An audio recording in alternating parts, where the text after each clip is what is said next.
semuanya. Sekali lagi shalom. Masih ingat gak beberapa minggu lalu kita belajar tentang shalom alaihim? Ingat ya, sekarang saya sapa dengan shalom alaihim. Puji Tuhan. Apa kabar semua? Luar biasa, bener luar biasa. Anak-anak Tuhan kalau di gereja ditanya jawabannya pasti luar biasa. Pasti masalah ada juga dong. Ada yang gak punya masalah? Nggak ada ya, semua pasti punya masalah. Tapi apapun masalahnya, kita punya Tuhan yang luar biasa. Amin. Tadi lagu tadi berkata, pertolongan Tuhan tidak pernah terlambat. Dan apapun masalah kita, tidak akan pernah menjauhkan kita dari kasih Kristus. Amin. Satu lagi, apapun masalah kita, minumannya tetap teh botol enggak ya, kita nggak boleh promo di sini. Nah, Bapak Ibu, pada malam hari ini kembali ibadah kita mengusung konsep talk show ya. Jadi nanti akan ada sharing dari hamba Tuhan, dari narasumber kita. Tapi setelah itu akan ada pertanyaan-pertanyaan yang sudah kami panitia rangkum dari pertanyaan-pertanyaan yang masuk ke dalam hotline center ya, jemaat RCC sendiri. Jadi mungkin ini semua adalah pertanyaan dari Bapak Ibu yang sudah masuk ke hotline center kami dan akan nanti dibacakan dan akan dijawab oleh narasumber kita ya. Nanti kalau ada waktu yang tersisa akan juga kami buka kesempatan untuk pertanyaan-pertanyaan live ya. Kalau masih belum puas, masih ada yang mengganjal, mau bertanya, boleh silakan ya. Mohon aktif ya karena ini kan talk show. Nah, tema kita malam hari ini mengusung tentang keluarga. Jadi saudara nanti boleh bertanya apa aja ya tentang keluarga ya yang masih berkaitan dengan keluarga. Mau hubungan, mau ekonomi, mau apa aja ya. Dan malam hari ini kita sudah kedatangan narasumber yang luar biasa yang kita juga udah kenal karena udah pernah dihadirkan di sini yang kesaksiannya luar biasa, tentunya memberikan kepada kita kekuatan dan pengharapan bahwa masa lalu kita bukan apa? Masa depan kita, karena masa depan kita ada di tangan Tuhan. Dan Tuhan berjanji masa depan kita adalah masa depan yang gilang gemilang penuh harapan, amin. Untuk itu gak berlama-lama kita langsung panggil narasumber kita yang cantik, Ibu Sandy Sujak. Kita beri tepuk tangan. Halo Ibu Sandy, apa kabar? Silakan. Shalom Bapak Ibu. Silakan duduk Ibu. Duduk nyantai ya kita. Iya kita duduk ya talk show Bu. Ya. Tapi ini biasanya kalau talk show ada kopi-kopi teh nih. Panitia mana? Nggak ada kue-kue gitu? Nah Bu Sandy ini udah kedua kalinya ya, ya. Ibu di tempat ini ya. Ya. Sekarang lagi sibuk apa Bu? Sekarang lagi terus bangun pemuridan dalam gereja. Wah luar biasa. Nah iya. Bapak Ibu tentunya di dunia kan mengatakan di balik suami yang sukses ya, katanya ada istri yang menopang. Betul ya Bu, istri yang luar biasa. Betul. Tapi sebetulnya nggak adil ya. Karena saya percaya juga di balik istri yang sukses pasti ada juga suami yang selalu mensupport dan mengasihi kita. Betul nggak? Yes. Nah Ibu Sandy selama ini selalu mempromokan suaminya. Katanya suaminya ganteng ya, baik hati. Dan kita penasaran kan, kepingin tahu. Karena selama ini kita cuma dengar dari omongannya Ibu Sandy ya. Kita nggak pernah tahu siapa sih sosok di balik Ibu Sandy yang begitu luar biasa. Nah hari ini, malam hari ini Ibu Sandy nggak sendirian. Ya, dia datang ke sini ditemani oleh ibu tercinta ya. Juga suami yang selalu dia promokan. Nah siapa dia? Kita panggil saja Bapak Doni Tompunu. Berikan tepuk tangan yang luar biasa. Halo Pak Doni. Pria paling ganteng sedunia iya, buat saya ya. Ternyata promonya gak salah ya. Ganteng gak saudara? Ganteng ya? Ganteng maksimal loh Pak. Halo Pak, apa kabar? Baik. Puji Tuhan. Oh saya dapat bocoran. Bapak Ibu katanya baru wedding anniversary ya, bulan yang lalu 19 ya. Februari. Wow luar biasa. Masih ingat Bapak Ibu ini udah dikaruniakan Tuhan berapa anak? 3 putri. Wah luar biasa nih jemaat RCC menyimak ternyata Ibu ya. Oke Pak Ibu malam hari ini temanya talk show, jadi nanti akan ada pertanyaan-pertanyaan yang akan saya ajukan berdasarkan dari jemaat juga. Tapi nanti kalau ada kesempatan kita akan pertanyaan live. Tapi sebelumnya saya minta kesediaan untuk Bapak Doni dan Ibu Sandy untuk mungkin sedikit sharing dulu ya. Bagaimana cara membina hubungan keluarga yang manis, yang harmonis antara istri, suami, orang tua, anak dan lain sebagainya. Untuk itu kami persilakan. Yes. Shalom Bapak Ibu. Luar biasa semuanya. Ya, saya akan sharing singkat ya. Memang waktu itu saya sudah pernah ke sini, ini keluarga kami 19 tahun kami menikah. Anak kami Fania 18, Vanessa 12, Valerie 9 ya. Dan malam hari ini saudara, kami berdua akan sharing singkat, nanti Bapak Ibu akan diberi kesempatan untuk tanya jawab ya. Dan malam hari ini tema kita adalah tentang, saya mau bawa tentang bagaimana kasih itu ya saudara bisa menjadi dingin. Tetapi di dalam Tuhan cinta kita kepada pasangan kita itu cinta yang kembali bersemi. Amin Bapak Ibu. Di dalam pernikahan kita pasti akan selalu kita hadapi yang namanya konflik Bapak Ibu. Ya, yang namanya perbedaan, yang namanya masa lalu yang belum diselesaikan, yang namanya masalah keuangan, bahkan perselingkuhan, ya sampai kasih kita pudar, ya. Kalau istilahnya dalam hidup kita pasti akan mengalami 3 broken Bapak Ibu ya. Yang pertama itu broken heart, ya di mana hati kita bisa menjadi kecewa dan orang yang paling berpotensi mengecewakan kita adalah yang jauh atau yang dekat Bapak Ibu. Yang dekat atau dekat bingit? Dekat bingit siapa dia? Coba kanan kirinya lihat ya, pasangan kita ya. Yang paling menusuk kalau udah ditusuk tuh, ya kan? Kayak diperes jeruk nipis, makin pedes rasanya ya Bapak Ibu. Nah kita bisa mengalami hal-hal seperti itu di dalam pernikahan kita. Karena Alkitab sendiri berkata di dalam Matius 24 ayat 12, baca sama-sama yuk. Dan karena apa? Makin bertambahnya kedurhakaan, maka kasih kebanyakan orang akan menjadi dingin. Kalau di sini di firman Tuhan dikatakan kasih kebanyakan orang. Dari semua kita yang datang seandainya ya 100 lah anggaplah genap ya. Dari 100 kalau kata kebanyakan berapa persen di antara Bapak Ibu yang akan menjadi dingin? Ini kata kebanyakan ini gak main-main loh. Alkitab tegaskan kebanyakan. Berarti dari 100 mungkinkah 50%? Tidak mungkin. Kalau 50% bukan kebanyakan ya Bapak Ibu ya. Berarti berapa? 80% oke? Saya yakin antara 80 sampai 90% itu bisa terjadi loh dalam kehidupan pernikahan kita loh Bapak Ibu. Kasih kita itu bisa menjadi dingin. Kalau dulu sebelum menikah, lovely bird. Ya, semua pokoknya cheers. I love you babe. Ya pokoknya semuanya terlibat cinta-cintaan saudara. Tapi setelah menikah ya saudara jadi angry bird. Ya kan, udah marah-marah saudara, udah cakar-cakaran, udah tendang-tendangan. Kasih kita dalam pernikahan bisa menjadi dingin Bapak Ibu dengan berbagai konflik yang kita alami. Betul apa betul Bapak Ibu? Ya, ini karena firman Tuhan yang bicara kasih kita bisa menjadi dingin. Di dalam survei sendiri menyatakan saudara pada tahun 2009 jumlah pernikahan tercatat ya 2.162.000 dengan tingkat perceraian 10%. Yakni 215.000 sekian peristiwa saudara. Tapi pada tahun saudara selanjutnya saudara 2013 jumlah pernikahan tercatat 2.218.000 tapi tingkat perceraiannya naik 14,8%. Yakni jadi 324.000. Dan Anda harus tahu di dalam orang-orang yang bercerai ini adalah sebagian besar juga ada di dalam gereja Bapak Ibu. Sungguhan loh Bapak Ibu di dalam gereja itu sekarang terjadi kawin cerai loh Bapak Ibu. Bukan karena pasangannya meninggal tapi karena cerai hidup lalu dia menikah lagi. Ya, karena kasihnya sudah menjadi dingin, sudah tawar. Orang sering banyak bilang dan kalau sering sama kami berdua, Bu gimana udah gak ada rasa cinta. Kita udah hambar, udah gak ada rasa, buat apa kita pertahankan.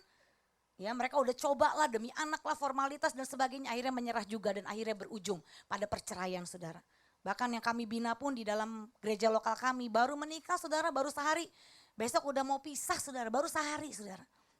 Ya baru lahir anak pertama itu muka suami udah dilempar pampers saudara. Ya kan sakencing-kencingnya wus gitu ya saudara ya. Wah itu bisa terjadi saudara. Ya karena saya percaya saudara iblis memang tidak suka kalau pernikahan kita utuh. Betul? Dan lewat berbagai cara dia akan menghancurkan kita. Nah cerita ini akan mewakili ya cerita kita dan saya percaya jangan sampai kita menjadi cerita ini Bapak Ibu. Oke, bayangkan seorang pria melihat seorang perempuan diikat di sebuah rel kereta api.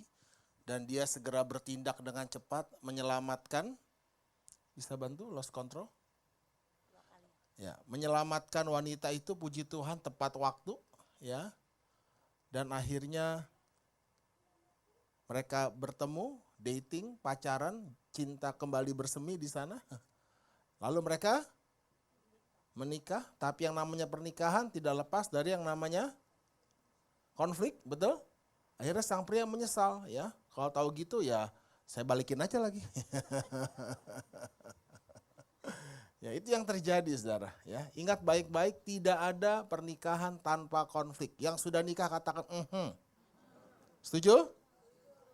Ya, banyak orang berkata gini, begitu konflik, aduh ternyata saya salah menikah.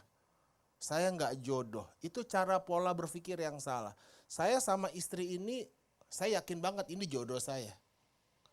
Kenapa yakin? Karena Sandy ini tahu saya bakal calon suaminya 2 tahun sebelum kita kenalan. Ya, ini ada Kawi Sastra, saksi hidup. Kita dulu ada doa puasa 10 hari di Carita, Waringin Carita. Wah, saya nggak pernah lupa, saudara. Anda pernah nggak makan 10 hari? Lapar nggak? Ya, Anda nggak bisa pujian penyembahan kalau lagi lapar, betul? Saya ini worship leader di tempat itu salah satunya. Jadi hari keberapa saya nggak tahu, waktu Anda penyembahan, lagi puasa, yang kebayang bukan hadirat Tuhan, pecel lele, pecel lele. Ya, lihat ayam tuh lain, saudara, Kentucky Fried Chicken gitu ya. Nah, dalam kondisi begitulah Tuhan ngomong audible sama dia. Kita nggak kenalan karena itu banyak sekali anak-anak muda. Hamba-hamba Tuhan juga di situ ya. Jadi tiba-tiba ini menurut kesaksian istri saya loh. Setelah kami jadian gitu ya. Tunangan lah ya. Nah, Tuhan ngomong pria yang di depan itu, yang ganteng itu tambahan dari saya, bukan Tuhan yang ngomong gitu ya. Oke. Dilarang menambahkan firman Tuhan ya. Dia bakal calon suami kamu. Kita belum kenalan. Nah, Sandy pun tidak cerita ini sampai kami memang serius untuk masuk dalam pernikahan, baru dia cerita. Dan Sandy nggak pernah pasang pengumuman atau datang kepada saya langsung, Tuhan bicara langsung, kamu tuh calon suami saya. Enggak, saudara. Itu pun ya dewasa, Sandy itu dewasa, saudara. Tapi singkat cerita, kami menikah. Menurut Anda, apakah kami tidak mengalami konflik? Ngalami nggak? Tahun kelima, Sandy itu hampir ninggalin saya. Dan yang luar biasa, saya nggak sadar kalau saya mau ditinggalin istri saya. Saya nggak merasa menyakiti dia, padahal dia udah babak belur gitu. Itu ibarat saya badak, dia kupu-kupu. Badak sama kupu-kupu kawin. Siapa yang banyak lukanya? Kupu-kupunya, dan badaknya merasa, lu kenapa sih baper? Saya ini orang yang kaku, ceritanya panjang lah ya. Tapi kami ngalami konflik. Nah, tapi Anda harus sadari, justru di sanalah kita belajar mengasihi. Dengar baik-baik, kita belajar arti kasih yang sesungguhnya itu dalam pernikahan. Halo? Amin? Kita mau belajar, saudara. Nah, tolong slide-nya. Nah, ada seorang yang menulis, ya ini orang bule, saudara. Dia menulis ada bukunya 4 musim pernikahan. Begitu Anda dan saya mau masuk dalam pernikahan, ya kita masuk musim semi. Musim semi itu musim di mana bunga-bunga mulai keluar, daun-daun mulai keluar, ada harapan. Anda dan saya kita masuk pernikahan dengan mimpi, dengan harapan. Setuju? Ya, Anda ingin hidup bahagia, membangun keluarga yang sakinah, mawardah, dan seterusnya. Itu impian setiap orang. Tidak ada orang menikah ingin bercerai. Amin. Kalau nggak percaya nanti kalau ada yang menikah, Anda kasih selamat ngomong gini, kapan cerainya? Kalau berani coba aja. Kan enggak ada, tapi kenyataannya kan terjadi, betul? Begitu masuk pernikahan, Anda banyak harapan. Tapi begitu menikah, Anda langsung masuk musim gugur. Oke. Semua harapan gugur. Ya.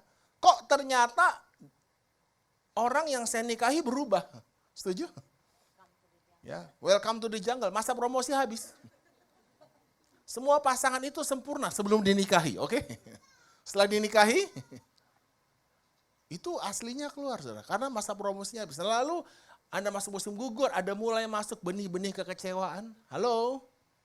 Ternyata dia tidak seperti yang saya bayangkan. Saya sebelum nikah sabar. Setelah nikah kasar saya.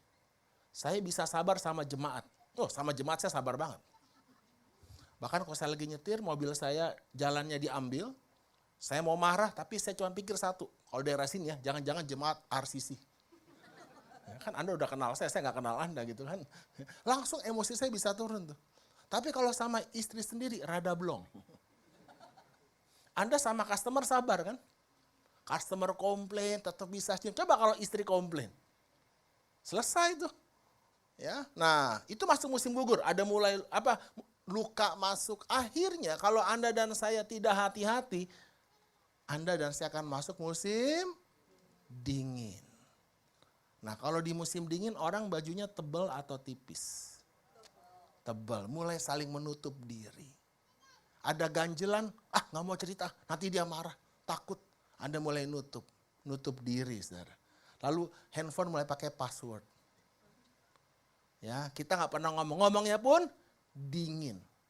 Ya, ada seorang suami telepon bisa berjam-jam sama temannya. Ketawa. Ya, istrinya lihat suami gue seru banget ngomongnya, tumben nih. Begitu selesai istrinya tanya, tadi seru banget ngomong apa sih? Enggak apa-apa. Dingin, saudara. Dingin. Anda tahu ya, kalau Anda nggak hati-hati ya, Anda akan masuk ya bisa mati di musim dingin itu. Tapi saya pesan saudara, jangan menyerah. Amin. Karena pernikahan itu proses dan semua pernikahan mengalami, tidak hanya Anda tok. Ya, kami ngalami musim semi, musim gugur, musim dingin, tapi kami nggak stop, saudara. Ya, saya belajar di sana. Bagaimana membuat cinta kita kembali bersemi. Anda masuk musim panas, bilang sebelahnya hot. Ya, Anda mau pernikahan Anda tetap hot? Ya, amin. Ya, jadi hot spot. Ya, jangan lemot, oke. Ya, Anda harus jaga, maintain. Nah, ini yang harus dijaga. Selama mungkin Anda harus di musim semi dan musim panas. Tapi sedikit mungkin di musim gugur dan di musim dingin. Ini proses. Kalau bicara tentang keluarga, kita harus ngomong pernikahan. Dengar baik-baik. Anda tidak bisa jadi suami yang ayah yang baik sebelum Anda jadi suami yang baik. Anda tidak bisa jadi seorang ibu yang baik sebelum Anda jadi istri yang baik. Jadi akarnya dari pernikahan dulu, saudara. Kami lewati itu. Amin. Ya, tolong slide-nya. Oke. Selama 19 tahun menikah, itu musim berkeliling terus tuh. Ya, tapi puji Tuhan kami semakin sedikit tuh. Ya, di musim gugur dan musim dinginnya. Oke. Nah, Amsal 15 ayat 17. Baca sama-sama yuk, 2, 3. Lebih baik sepiring sayur dengan kasih daripada lembu tambun dengan kebencian. Lebih baik sepiring sayur asem yang hampir asem. Mungkin uang ya gak kaya-kaya banget. Kami ngalami, saudara. 4 tahun kami, 10 tahun masalah keuangan kami alami. Ya, ini ada mama. Mama tahu, saya pernah tinggal di rumah papa mama itu 7 atau 8 tahun, saudara. Waduh, karena hutang, saudara. Ya, udah gak ada harga diri lah, ya. Malu, saudara. Merasa gagal, ya. Nah, tapi saya belajar, saudara. Di situ saya banyak belajar bagaimana menjadi suami yang mengasihi istrinya. Jujur, saya belum pernah jadi suami sebelumnya. Ini pertama kali. Jadi saya nggak tahu gimana caranya. Dan nggak ada yang ngajar. Dan saya harus belajar, saudara. Ya, kalau Anda ingin pernikahan Anda baik, Anda perlu maintain. Rawat aja. Tapi kalau Anda nggak maintain pernikahan Anda, segala sesuatu yang tidak dirawat pasti akan menjadi lebih buruk lalu rusak kan. Banyak orang setelah menikah nggak pernah di-maintain. Dibiarin aja, nggak pernah dibangun gitu. Tapi kalau Anda ingin pernikahan Anda naik, Anda harus invest. Anda harus ekstra, saya ekstra, ikut camp pria, belajar, kami ikut kelas, kami dimuridkan, kami dimentor. Nggak bisa instan, halo.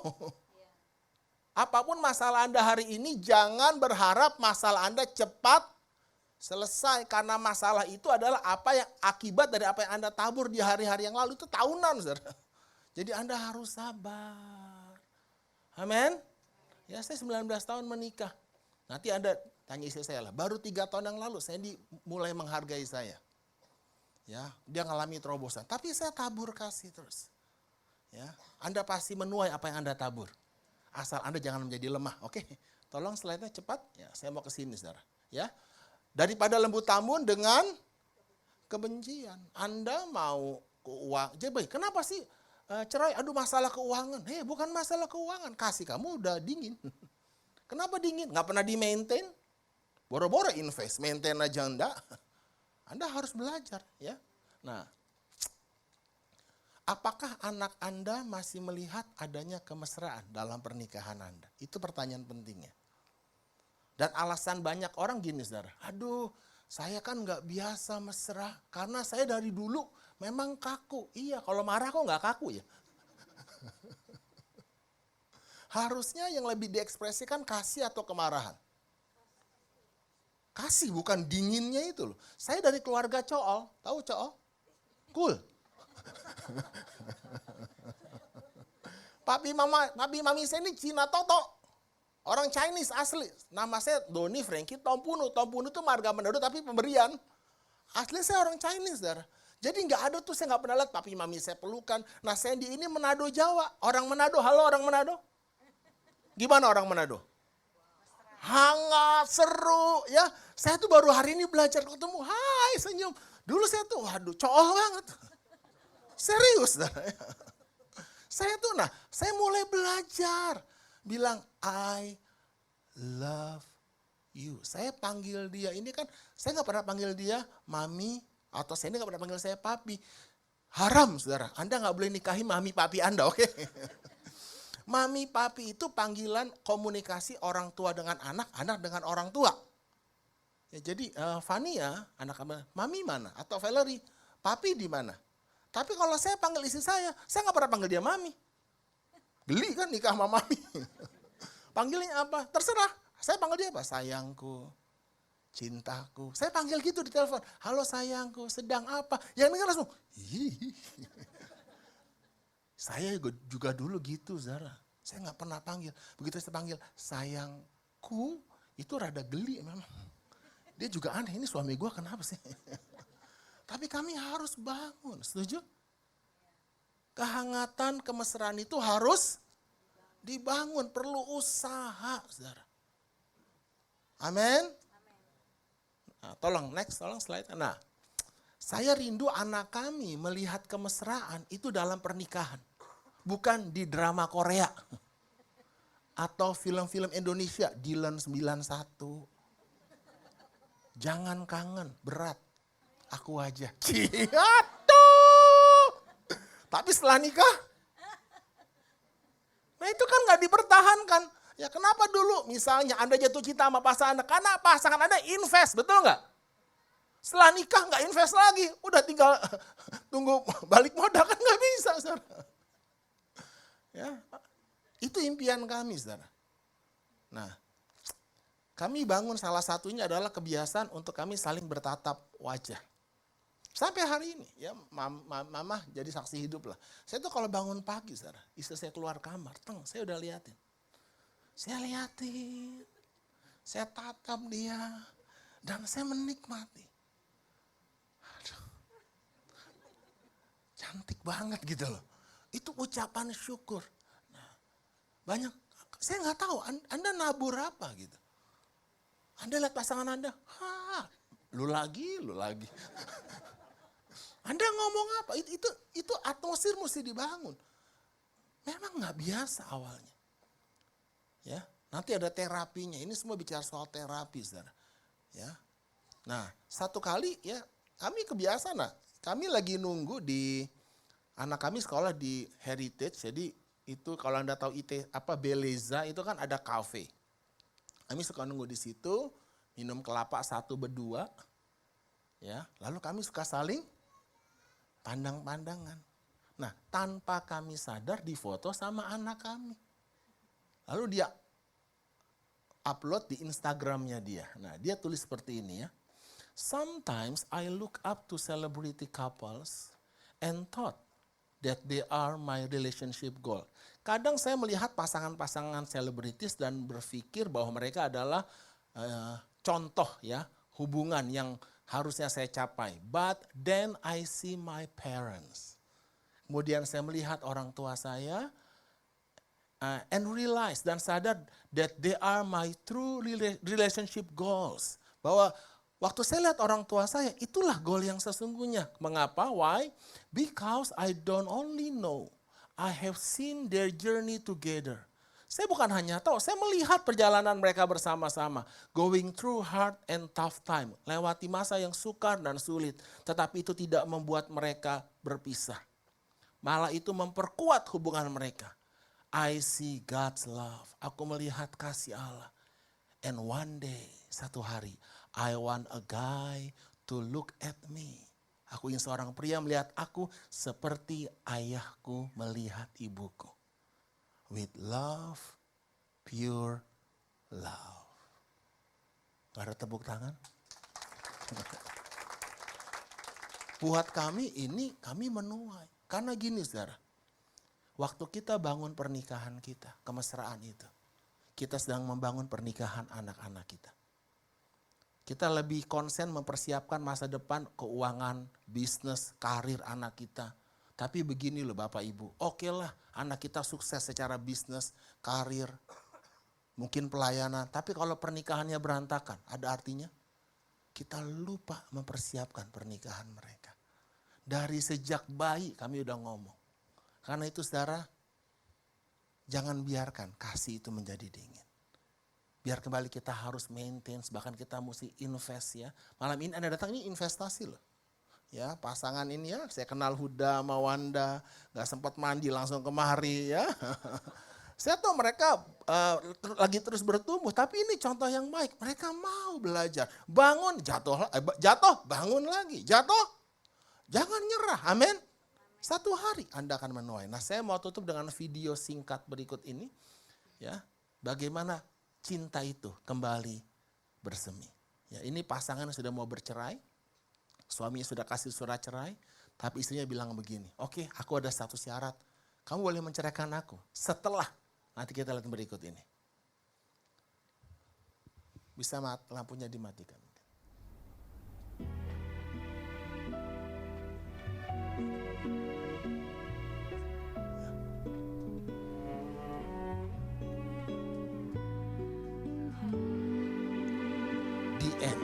Akhir.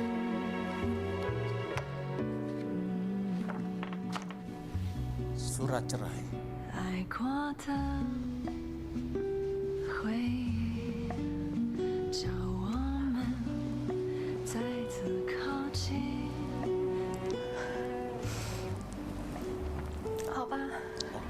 我会签的， Aku akan tanda tangan. 但是我还有最后一个条 Tapi 件， ada satu permintaan. 这个月剩下的日子里， Dapatkah setiap 你 hari 可以每天都拥抱 selama 我一 satu 次 bulan 吗？ ini engkau memelukku. 你是我最熟悉的陌生。 Waktu pertunangan.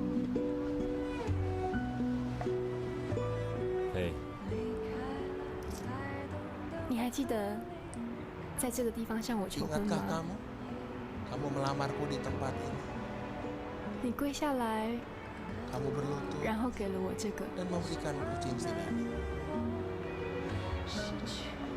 你说 Kau berjanji 你想一辈子和我在一起。 akan bersama denganku seumur hidup.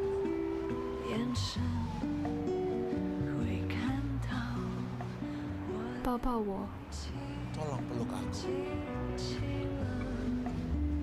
就像雨是多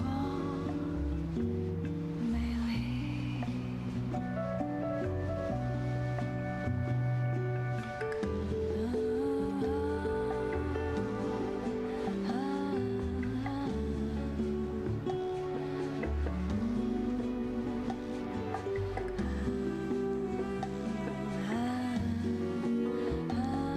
Sumpah.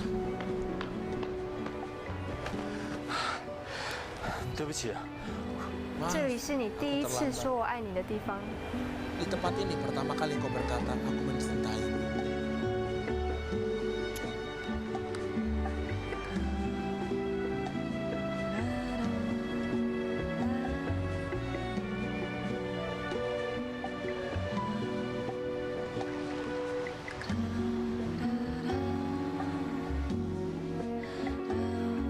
Ciuman pertama.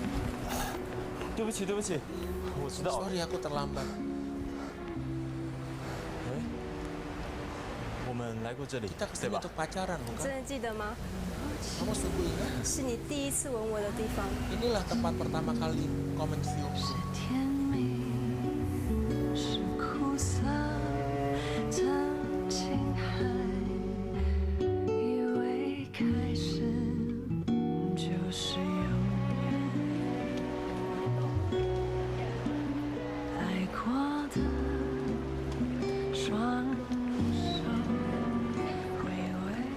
我签好了。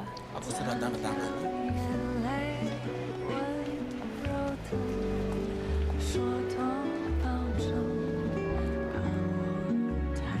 'Awal mulanya di tempat inilah mereka bertemu pertama kali.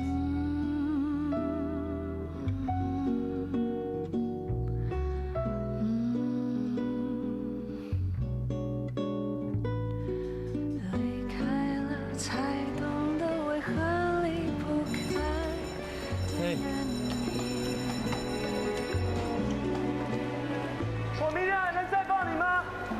Bolehkah aku besok mau memelukmu lagi? Kasih, cinta, jangan biarkan dia pergi.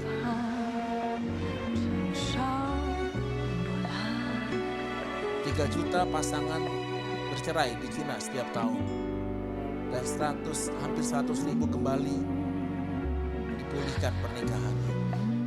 Believe in love again. Oke, sekian, terima kasih, Tuhan memberkati.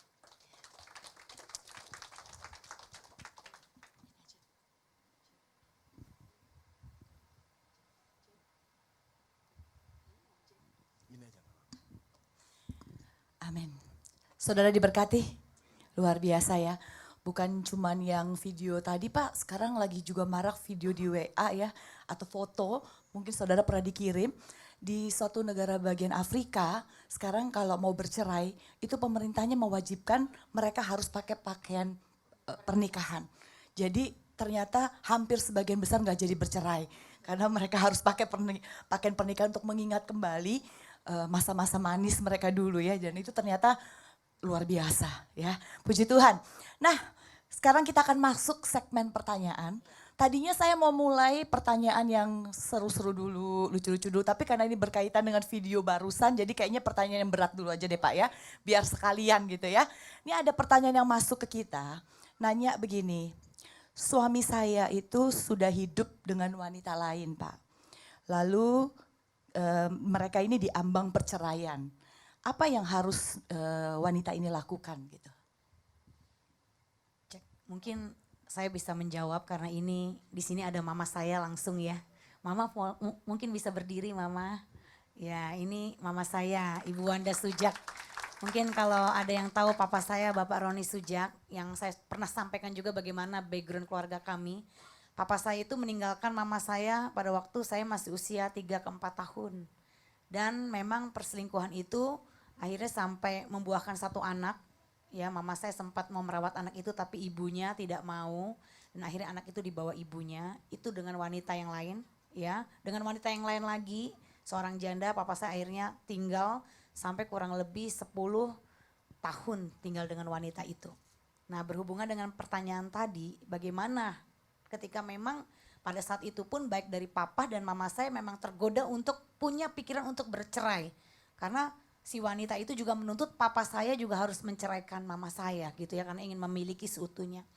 Tetapi yang saya belajar dari mama saya ya, karena ini kan pertanyaan dari seorang ibu ya, ibu harus tetap bertahan. Kalau ibu di posisi suami ibu meninggalkan ibu selingkuh dengan wanita lain.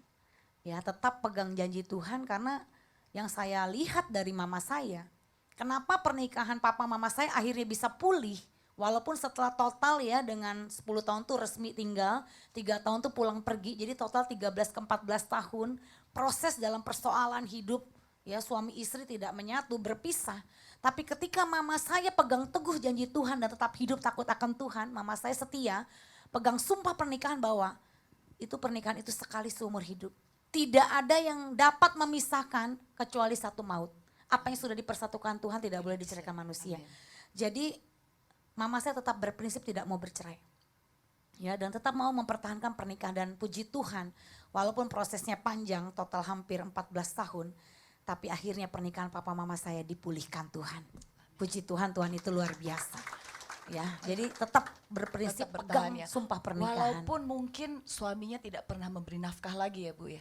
Iya. Tetap harus bertahan ya. Betul. Dan apa yang harus orang istri lakukan? Selain bertahan tentunya ya. Iya. Maksudnya ya saya menyerahkan sama Tuhan untuk bagaimana dia bisa menafkahi anak tanpa nafkah dari suami. Mungkin pertanyaan ini dia mungkin nggak bekerja atau gimana gitu ya. Ya, Kalau dijawab teori mungkin mudah ya. Tapi saya bersyukur kenal dengan beberapa pasangan yang mengalami seperti itu. Saya sebut nama, Anda juga gak kenal tuh. Ya, Silakan, Pak. Ibu Foni.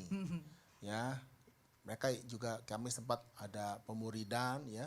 Dan saya lihat ini saksi hidup, saudara. Suaminya meninggalkan dia dengan 36 tahun ke Amerika, bahkan sudah menikah dengan perempuan lain di sana.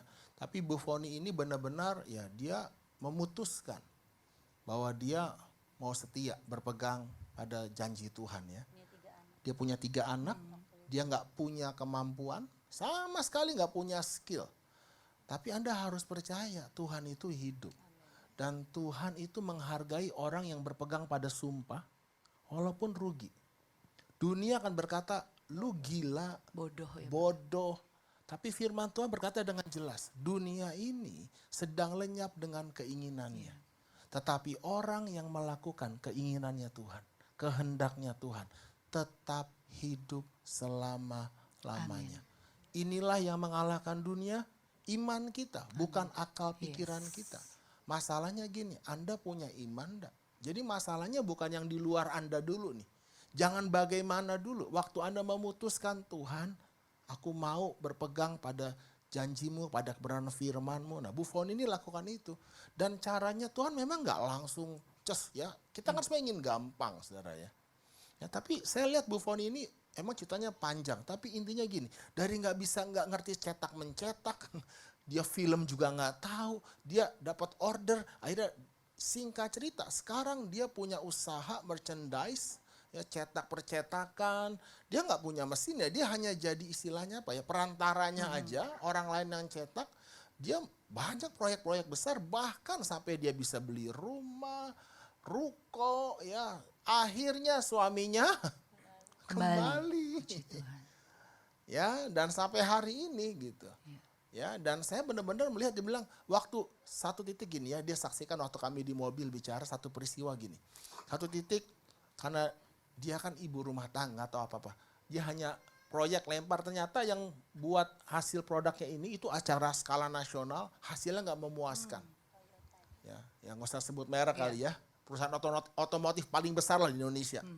Lalu tiba-tiba Bu Foni ini dimarahin, dicaci maki. Produk kamu apa ini? Ini nasional kamu. Ya bannernya tuh pada luntur. Kena hujan gitu. Hal ini skala kok bisa gitu. Dia nggak tahu apa-apa kan, dia telepon orang yang produksi, malah dimarahin juga sama orang yang produksi itu. Singkat cerita, proyeknya itu dibatalin setahun, di cancel semua, dia harus ganti rugi. Ya, yang ini juga kamu harus bertanggungjawabkan. Dia nggak punya uang, dia nggak punya apa. Dia cuma pulang, dia harap sama Tuhan, nyanyi, muji Tuhan. Tiba-tiba ini kesaksian dia, ada suara audible di telinga dia gini. Kamu masih bersyukur? Dia kaget, suara siapa ini? Dia jawab spontan, masih lah. Kamu nggak marah? Iya, aku bersyukur.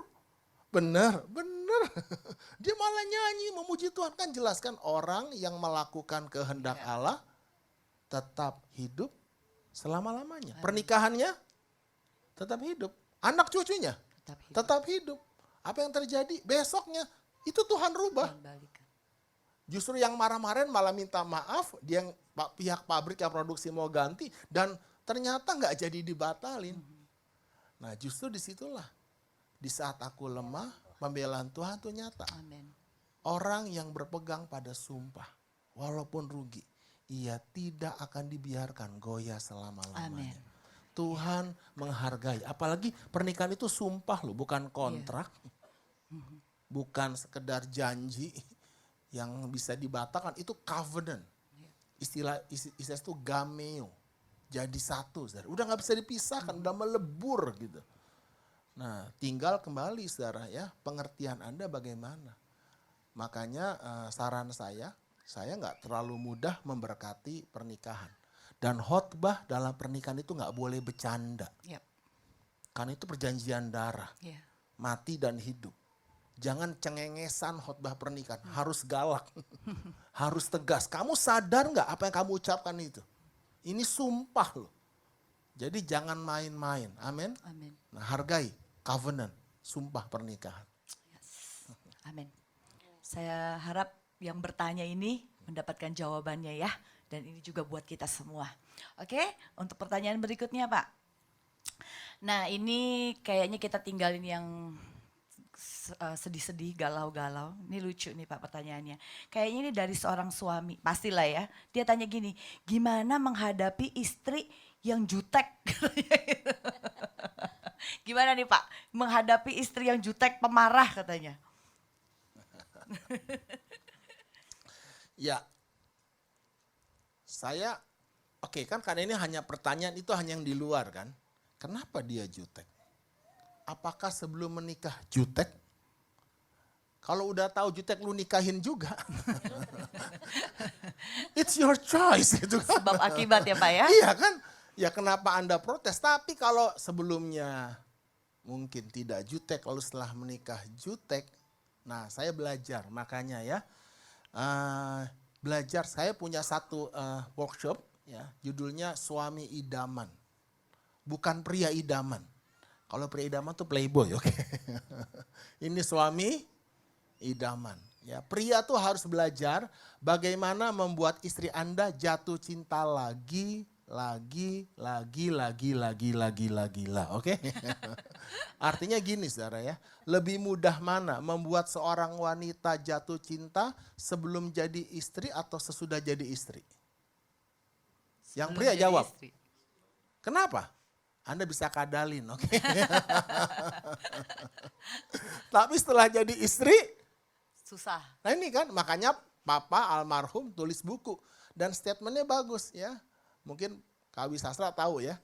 Mencintai, menikahi orang yang kita cintai itu biasa. Pasti kita menikah dengan orang yang kita cintai. Namun untuk mencintai orang yang sudah kita nikahi itu baru Luar biasa. luar biasa. Justru disitulah Anda belajar mencintai orang yang Saudara nikahi. sudah nikahi yang jutek, ya, yang menyakitkan gitu. Amin. Tapi itu seninya. Nah, saya belajar bagaimana membuat istri itu jatuh cinta lagi. Tapi nggak boleh ada istrinya karena bahaya. Nanti suaminya tuh ya, tulang rusuknya rusak nanti. Ya saya belajar saudara. Ya, kalau saya tanya pada suami nih, apakah Anda mencintai istri Anda? Jawab dong, ngeri banget. Saya tanya nih, apakah Anda mencintai istri Anda? Pasti, karena istri Anda di sebelah Anda kan. Tapi masalahnya gini, apakah istri Anda merasa dicintai oleh Anda? Saya belajar gini, istri kita itu nggak butuh macam-macam kok. Memang ada yang berkata, kalau wanita itu hanya satu yang dia perlukan. Mau tahu bapak-bapak? Hanya satu aja. Apa itu? Segalanya, oke. Bagaimana, apakah istri Anda merasa dicintai oleh Anda? That's it. Kalau Anda bisa membuat istri Anda merasa dicintai. Banyak saya ngomong, gue sayang kok istri gue. Tapi masalahnya istri lu tidak merasa disayang. Ini kan ya Anda harus ngerti bahasa cintanya istri Anda apa. Ya, dan itu memang perlu saling mengenali. Ya istilahnya 4M ya. Apa saya yang 4M-nya? M pertama? Mengenali. M kedua? Menerima. M ketiga? Mengerti. M yang keempat? Menyesuaikan.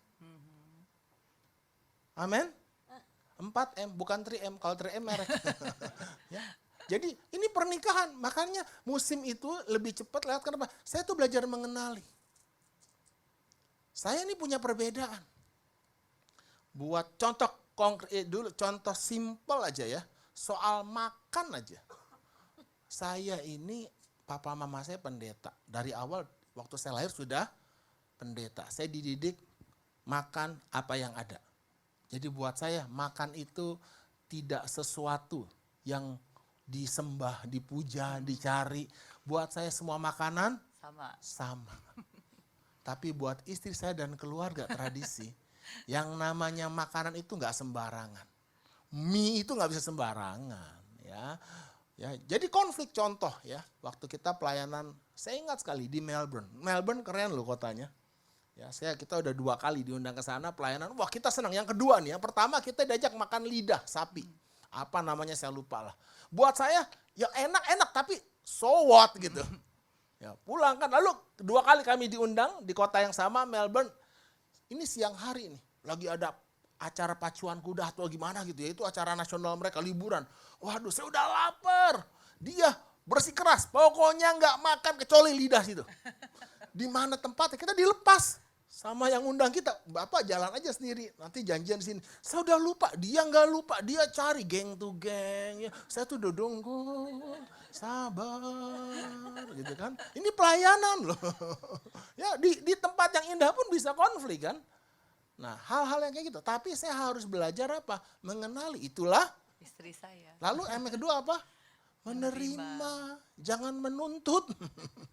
Ya udah saya belajar ngalah, menyesuaikan. Ya, muka senyum, hati dongeng. Jadilah seperti bebek. Di atas air dia tenang, anggun. Begitu Anda lihat ke bawahnya. Nah, itulah self control kan. Nah, saya belajar, memang nggak langsung bisa loh. Tidak langsung bisa. Ingat baik-baik ya, tidak ada yang langsung bagus. Halo? Suami Anda nggak langsung jadi suami yang bagus. Istri Anda pun nggak bisa langsung jadi istri yang bagus. Karena dia nggak pernah jadi istri sebelumnya kan. Semuanya harus diproses. Semua yang bagus pada mulanya Tidak baik. jelek. Sabar, perlu proses. Ya dia sabar sama saya juga sabar. Kasih kesempatan, gagal. Jangan sekali lagi, habis loh. Jangan. Ya, 70 kali 7 kali, betul. Nah, kita belajar, saling besi menajamkan besi. Manusia menajamkan Sesamanya. Kami belajar itu lewati itu, saudara. Akhirnya sekarang kalau dulu kita musim dinginnya bisa mungkin berjam-jam, sekarang hitungan 1 menit selesai. Kenapa? Kita udah tahu cara berantem yang bagus. Ya, contoh, simple lah. Ya, kami udah capek nih pelayanan kan, saya nyetir, ya sampai kami apartemen mesti naik lift kan, di lift ngobrol singkat aja bisa nyolot loh. Ya nggak usah disebut sini lah ngobrol apa hal, tiba-tiba gini, kami remnya mesti pakem, kali ini mesti pakem. Kami udah terlatih cara berkelahi yang baik tanpa saling melukai. Jadi kami rem, cek, lalu kami tatapan. Dia ngomong gini, mau lanjut? Enggak lah, I love you. Itu belajar, awal mulanya berat. Tapi itu satu hal yang memang harus dibangun. Kalau Anda ingin pernikahan Anda Berhasil. bahagia. Ya, oke. Oke, lanjut Pak. Sekarang nih kayaknya masih ada kaitan dengan yang tadi nih ya. Mungkin Ibu sekarang yang jawab nih Bu Sandy. Bagaimana menghadapi suami yang tetap mempertahankan kebiasaan buruknya padahal udah tahu istrinya nggak suka. Tapi seakan-akan sengaja dia lakukan supaya istrinya kesel. Gimana tuh Bu? Ini kayaknya bapaknya dalam nih ya curhatnya. Iya, pasti dalam kehidupan suami kita ada aja hal yang kita paling tidak sukai, ya. Sebenarnya istilah disengaja saya rasa sih ya kalau untuk just guyon bercanda dalam pernikahan butuh bercanda. Jadi juga istrinya juga jangan terlalu baper juga gitu ya. Kalau nggak ada bercanda dalam pernikahan tegang terus kan juga nggak asik gitu kan. Nah tapi kalau dalam hal-hal prinsip misalkan ya saya tuh juga contoh. Saya tuh orangnya resik. Pokoknya kalau suami masuk kamar jangan sampai celana ini duduk aja di kasur. Menyentuh. Jangankan duduk ya, jangan sampai kena gitu loh. Karena buat saya kalau udah keluar rumah ini penuh virus ya kan. Kotor gitu. Nah saya tuh orangnya jijian Bapak Ibu kan. Apalagi kalau dari ngelayat, aduh jangan sampai tuh baju masuk kamar, udah mending buka kamar mandi. Saya sampai seperti itu, tapi contoh ya suami saya awalnya ya sulit ya, kenapa sih sampai begitu amat, kan rumah duka sekarang kan bersih ya. Gak kayak zaman dulu ya, istilahnya jenazahnya juga gak kita pegang, gak apa, cuma duduk ya. Cuma untuk saya aduh gak bisa, pokoknya udah langsung deh. Nah seperti itu. Jadi ya pada awalnya kan suami saya juga mungkin bukan maksudnya sengaja ya, cuman ya kejadian lagi sampai udah tahu istri gak suka buat lagi ya sampai dia akhirnya juga mau berubah. Contohnya juga yang misalkan hal-hal yang beresin baju nih. Ya kan saya gak tahu ya kebiasaannya tuh apa yang diulang. Saya tuh sukanya kan rapi terus susu. Nah dia tuh kalau ngambil baju suka dari tengah serek. Jadi berantakan lagi gitu kan. Sampai udah sayang kamu ngambil diangkat dulu ya yang ya, baru diambil pelan-pelan biar tersusun rapi. Kan kalau misalkan berantakan kan mata nggak enak. Tapi akhirnya sampai karena diulang terus diulang, ya saya juga mata jadinya biasa. Udahlah kacau Iya. dulu berantakan ya udah. Daripada saya stres gitu kan. Ya saya juga harus belajar bahwa suami saya nobody perfect gitu loh. Lah kalau saya misalkan mau menuntut suami saya seperti apa yang saya mau terus, ya saya juga stres Bapak Iya, Ibu. betul. Ya kan akhirnya ya dalam hal misalkan mengatur pakaian, sekarang saya udah biasa lihat berantakan-berantakan dikit lah nggak rata gitu kan. Kalau dulu kan harus rata semua, sekarang agak pletong-pletong begitu, oke lah ya saya juga cincai jadinya ya kan. Ya dalam hal itu saya juga akhirnya nggak menuntut dia, oh kamu kenapa sih ngulangin terus kebiasaan ini, oh saya juga jadinya juga dewasa gitu ya. Kalau hal-hal yang menyangkut misalkan perkara yang tadi saya contoh ya kebiasaan-kebiasaan seperti itu ya. Tapi kalau misalkan kebiasaan buruknya nonton pornografi, karena kan kita juga suka melayani beberapa pasutri yang suaminya masih suka nonton video porno gitu ya. Istrinya tuh sampai enek-enek gitu ya. Tapi suami kalau nggak melihat porno, nggak lihat video blue film itu dia nggak nafsu atau apa saya nggak tahu, sampai istrinya terluka berat gitu ya.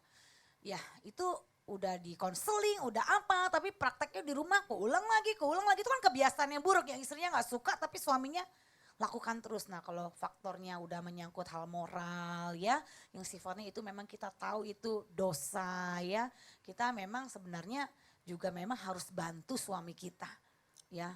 Nah kebanyakan istri ini juga ya yang saya alami, kita terlalu cepat menjas suami kita. Lo memang dasarnya gak bener lo, otak lo cabul, lo najis, lo apa. Kita tuh terlalu apa ya, kayaknya menghakimi gitu loh. Nah makanya banyak juga bapak-bapak tuh konseling sama suami saya, lah Pak Doni ngapain sih aktif-aktif di gereja, ya kan. Karena apa? Ya, kita juga mesti ngakuin kadang tuh banyak istri tuh merasa dirinya tuh lebih berohani tanda kutip ya. Ah laki gue gak tahu apa-apa Bu Sandy, aduh kalau suami saya firman Tuhan apa gak pernah baca. Alah di doa juga kalau firman Tuhan ngantuk gitu ya. Jadi dia udah meng-underestimate, mencap suaminya emang dia gak tahu apa-apa gitu loh. Nah itu juga akhirnya membuat cap-cap kita itu kepada suami kita membuat apa? Kebiasaan-kebiasaan itu jadi mengikat dia terus gitu loh. Karena tanpa sadar kita di hati itu mencemooh dia dan mengutuk gitu loh sebenarnya. Dan itu yang mengikat. Ya saya percaya kalau kita tuh hidup dalam kekudusan, kesucian. Semua yang najis, yang gak berkenan itu dikuduskan gitu loh oleh Tuhan. Jadi kita juga dalam hal ini kalau kebiasaannya memang hal-hal yang cabul ya, hal-hal yang diulangi. Yang berkaitan dengan dosa seks atau hal-hal yang ya kita udah jelas Tuhan gak berkenan. Nah itu kita mesti bantu suami kita. Kenapa akarnya gitu ya. Karena saya lihat kebanyakan suami istri itu cuma pusing, suami saya ini gini, ya kan?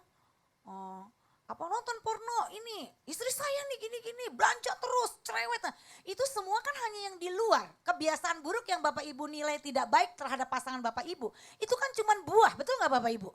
Nah yang kita perlu gali, jangan kita terlalu cepat menjas mereka. Kenapa dia jadi seperti itu, akarnya apa? Nah ini makanya kita itu tidak baik kalau kita cuman hidup berdua, ya tidak ada komunitas, itu bahaya Bapak Ibu.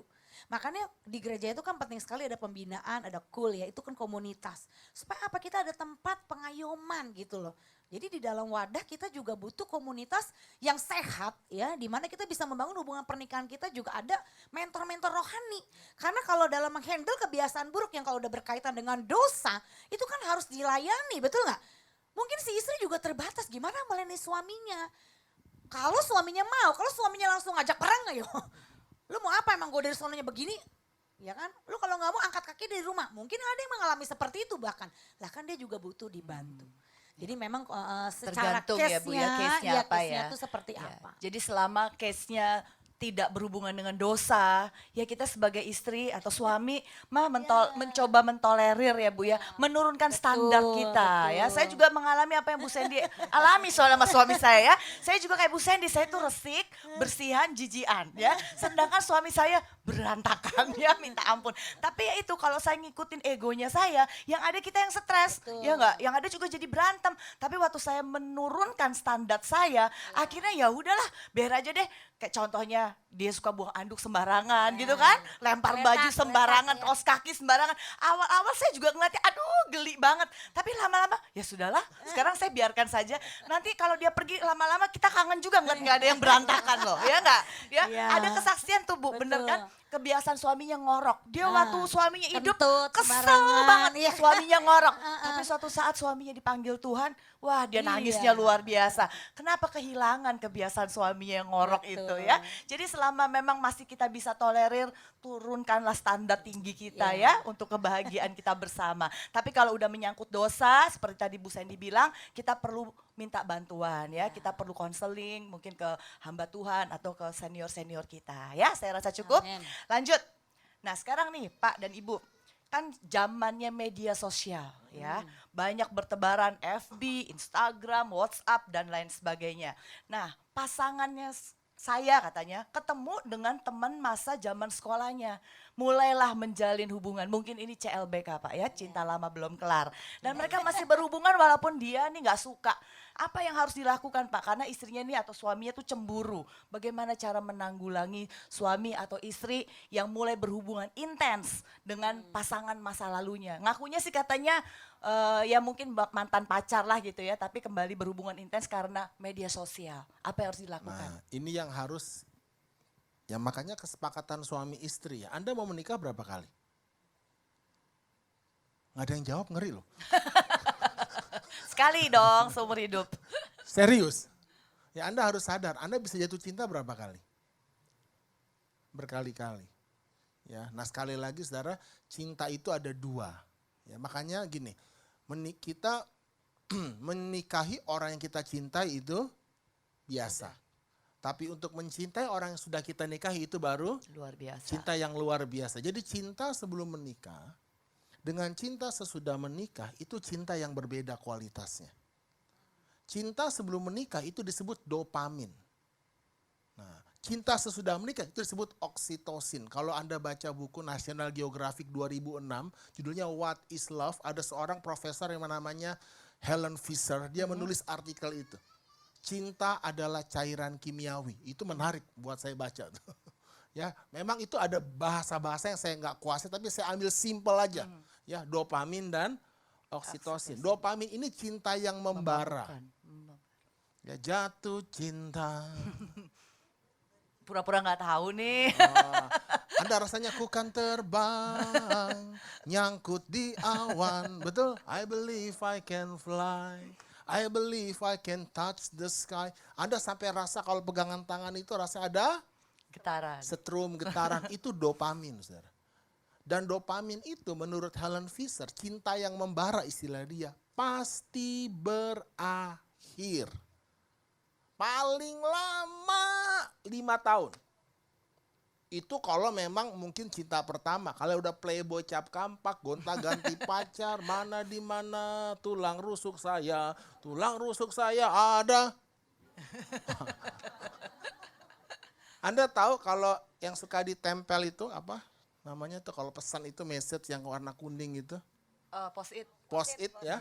Kalau pertama kali kan masih kuat kan. Iya. Tapi kalau udah berkali-kali itu Udah kan hilang. berkurang. Nah sekali lagi gini saudara. Nah kalau Anda membangun pernikahan Anda dasarnya hanya dopamin. Ya makanya banyak orang ngomong gini kan. Kenapa kamu ini udah hambar? Udah gak cinta lagi? Tapi Helen Fisher meneliti ada pasangan suami istri yang sudah menikah di atas 25 tahun tapi tetap mesra. Ada enggak? Ada. Walaupun jarang ya, tapi ada. Apalagi kalau Anda mungkin ke luar negeri ya. Ya ada kan banyak video-video gitu ya, udah tua pakai bunga apa semua. Dia teliti lagi, ada zat cinta yang namanya oksitosin. Ini yang disebut cinta yang dewasa. Katakan semua, cinta yang dewasa. Cinta yang dewasa. Kalau dopamin dasarnya perasaan, kalau oksitosin dasar cintanya adalah keputusan. Kalau dopamin tuh gini saudara, keputusan ngikuti perasaan. Karena saya merasa cocok, saya merasa nyaman, makanya saya memutuskan mencintai kamu. Kalau saya berkata I love chocolate, saya suka coklat. Kenapa? Karena apa yang coklat itu berikan kepada saya. Karena coklat itu memberikan rasa yang saya suka, that's why I love coklat. Karena Sandy memancarkan sesuatu yang saya suka. Ya, that's why I love Sandy. Sebelum nikah kan gitu. Lalu kita buat keputusan kan jadian. Lalu kita masuk pernikahan. Tapi setelah Anda masuk pernikahan, nah ini Anda harus bertumbuh dewasa. puasa. Ini kan puppy love, cinta monyet lah, cinta anak-anak. Anda harus belajar sekarang tadinya keputusan mengikuti perasaan, sekarang Anda harus mencintai berdasarkan keputusan. Makanya kan ada janji nikah. Hari ini saya 19 Februari di hadapan Tuhan, keluarga jemaat, mengambil Purwanti Sandy Atalina sebagai istri saya yang sah dan satu-satunya dalam keadaan kaya ataupun sangat kaya. Amin. Amin. Dalam keadaan senang ataupun Sangat senang. sangat senang. Sehat ataupun Sehat sekali. ada yang buat janji nikah kayak gitu? Kan enggak ada. Kaya atau miskin, senang atau sehat atau cantik atau kurus atau waras atau apapun keadaannya, saya berjanji, saya akan tetap mencintai kamu. Sampai maut memisahkan. Dan itu area keputusan. Bukan perasaan. Jadi kalau yang tadi itu chatting-chatting, itu kan asmara ya, suasana. Nah itu pasti berakhir. Dan itu Anda harus sadari. Jangan gara-gara, waduh udah hambar nih. Ya sekarang saya pegang tangan istri saya udah gak ada strumnya. Waktu saya pertama kali pegang, saya nih pertama kali pacaran sama dia. Saya kaget, kok nyetrum? Dia bilang gini, aku kan pembangkit listrik tenaga cinta. PLTC. Begitu udah nikah, apalagi konflik, pegang tangan rasanya gimana? Kenapa? Udah bangkrut. Udah tutup tuh PLTC-nya. Tenaganya udah habis. Ya, tapi saya belajar. Nah ini dia, cinta yang lahir lewat keputusan. Jadi gini, keputusan menghasilkan kekuatan. Halo? Katakan semuanya, keputusan menghasilkan kekuatan. Kekuatan apa? Untuk mengampuni, untuk menerima, untuk mencintai. Nah, jangan tunggu kuat baru Anda buat keputusan. Karena Anda tidak pernah kuat sampai Anda buat Keputusan. dan keputusan yang terpenting setiap hari harus diambil adalah Anda memutuskan untuk mencintai Pasangan. karena mengasihi itu perintah Bapak Ibu. Ya, Dan perintah itu areanya apa? Bukan perasaan tapi apa? keputusan. Jadi dalam pernikahan kita belajar mencintai pasangan kita lewat Keputusan. apapun perasaan kita. Mama secara perasaan sakit, bukan lagi sosial media udah ninggali, tapi mama memutuskan, jadi jangan perasaan dulu. Tuhan, ini mulut berkuasa nih. Tuhan, aku bersyukur, aku akan tetap mencintai dia. Saya pun demikian awalnya, sampai satu titik perasaan itu timbul. Perasaan cinta yang timbul lewat keputusan. Itu oksitosin, saudara. Itu cinta yang lebih kuat daripada maut. Itu cinta yang sejati, saudara. Jadi gini dasarnya, seperti Bapa mengasihi aku, demikian aku Mengasihi kamu. Kamu mau bikin apa, aku mengasihi kamu. Bukan karena kamu, tapi karena Bapa mengasihi aku. Anda harus salah. Jadi kalau misalnya suami gitu dan asmara itu, jangan anggap remeh, sepele yang namanya asmara. Orang yang sedang dimabuk cinta itu akal sehatnya nggak jalan. Makanya saya jaga sekali jarak dengan lawan jenis. Saya bisa jatuh cinta lagi nggak? Bisa. Waduh saudara. Makanya buat saya sama istri kami sepakat saudara. Kami buat kesepakatan. Makanya penting kesepakatan. Kalau Anda ingin pernikahan Anda bahagia. Tapi nggak saling nyerang, nggak saling kontrol. Nggak ada itu. Kesadaran aja. Saya benar-benar jaga. Kami nggak mau konseling dengan lawan jenis.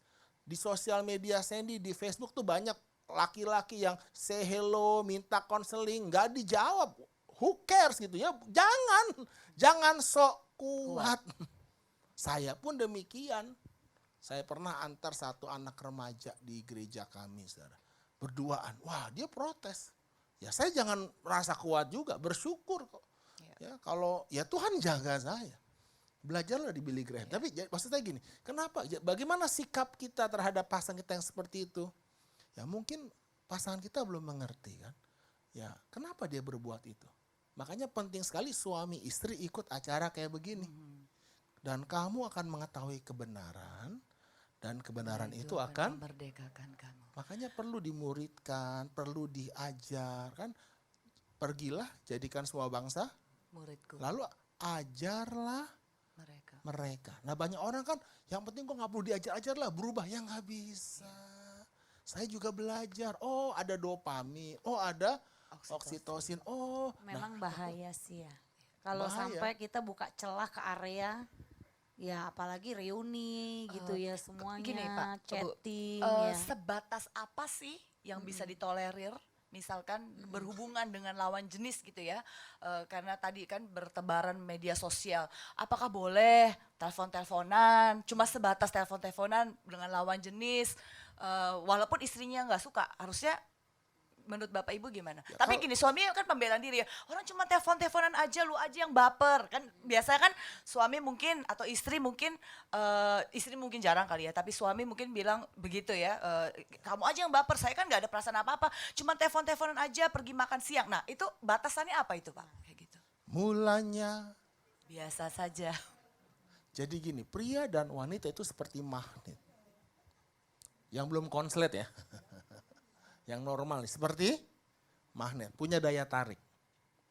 Kalau masih jauh, nggak ada. Tapi kalau misalnya mulai telepon-teleponan, makan siang bareng, sering konseling lagi. Satu titik, makin deket kan jaraknya? Iya dong. Iya, Jaraknya makin deket, daya tariknya makin kuat nggak? iya. Satu titik, teng. Nah ini, ya udah pengen lebih dekat lagi kan? Lebih dekat lagi. Satu titik, itu disebut titik point of no return. Pasti nempel. Pel. Orang yang paling kuat di dunia pun nggak akan bisa tahan. Itu terjadi hubungan seks. Pria, wanita nempel. Pel. Nah, jangan pernah merasa Kuat. kuat. Yang pria-pria saya ngomong nih, asmara. Ya, sama lawan jenis, semua lawan jenis termasuk pembantu rumah tangga. Termasuk tetangga, teman, sebatas mana? Ya Anda, udahlah. Kalau saya nih pelayanan, contoh ya. Ya, kayak istri saya diundang satu kota. Yang nganter pria, suami, ya berdua. Dia risih. Kita mesti tegas, Dar. Nah Anda harus, tapi sopan, jangan kasar ya.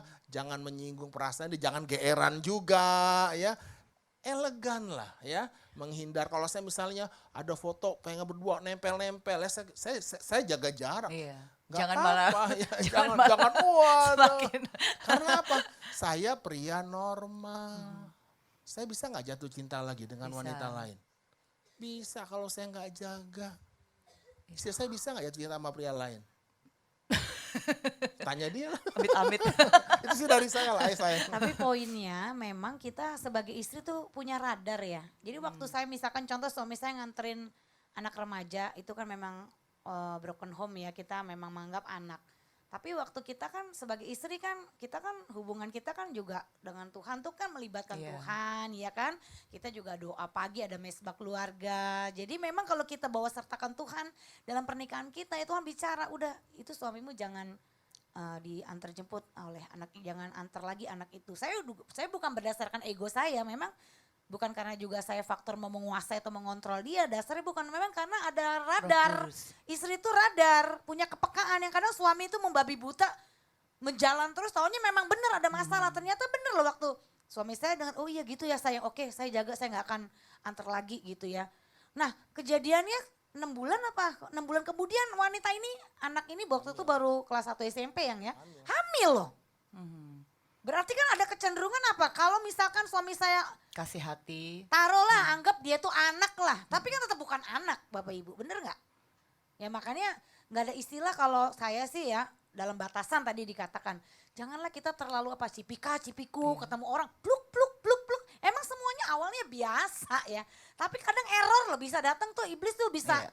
tung gitu, kita lagi konflik sama pasangan, oh kok dia hangat sekali ya, kok dia perhatian sekali ya, lalu kita udah kayak ada set gitu, kita kan kayak ada feel dong, kita ada rasa, wah ini endingnya bisa gimana nih, apalagi kalau kita memang udah simpatik, ya kita tahu diri Iya. gitu loh, jadi Jangan batasannya mencobai ya Bu ya. kita jangan main api, kalau main Iya. api ya pasti terbakar gitu. Jadi kita juga, saya tahu masa lalu saya jatuh di area hubungan dengan laki-laki.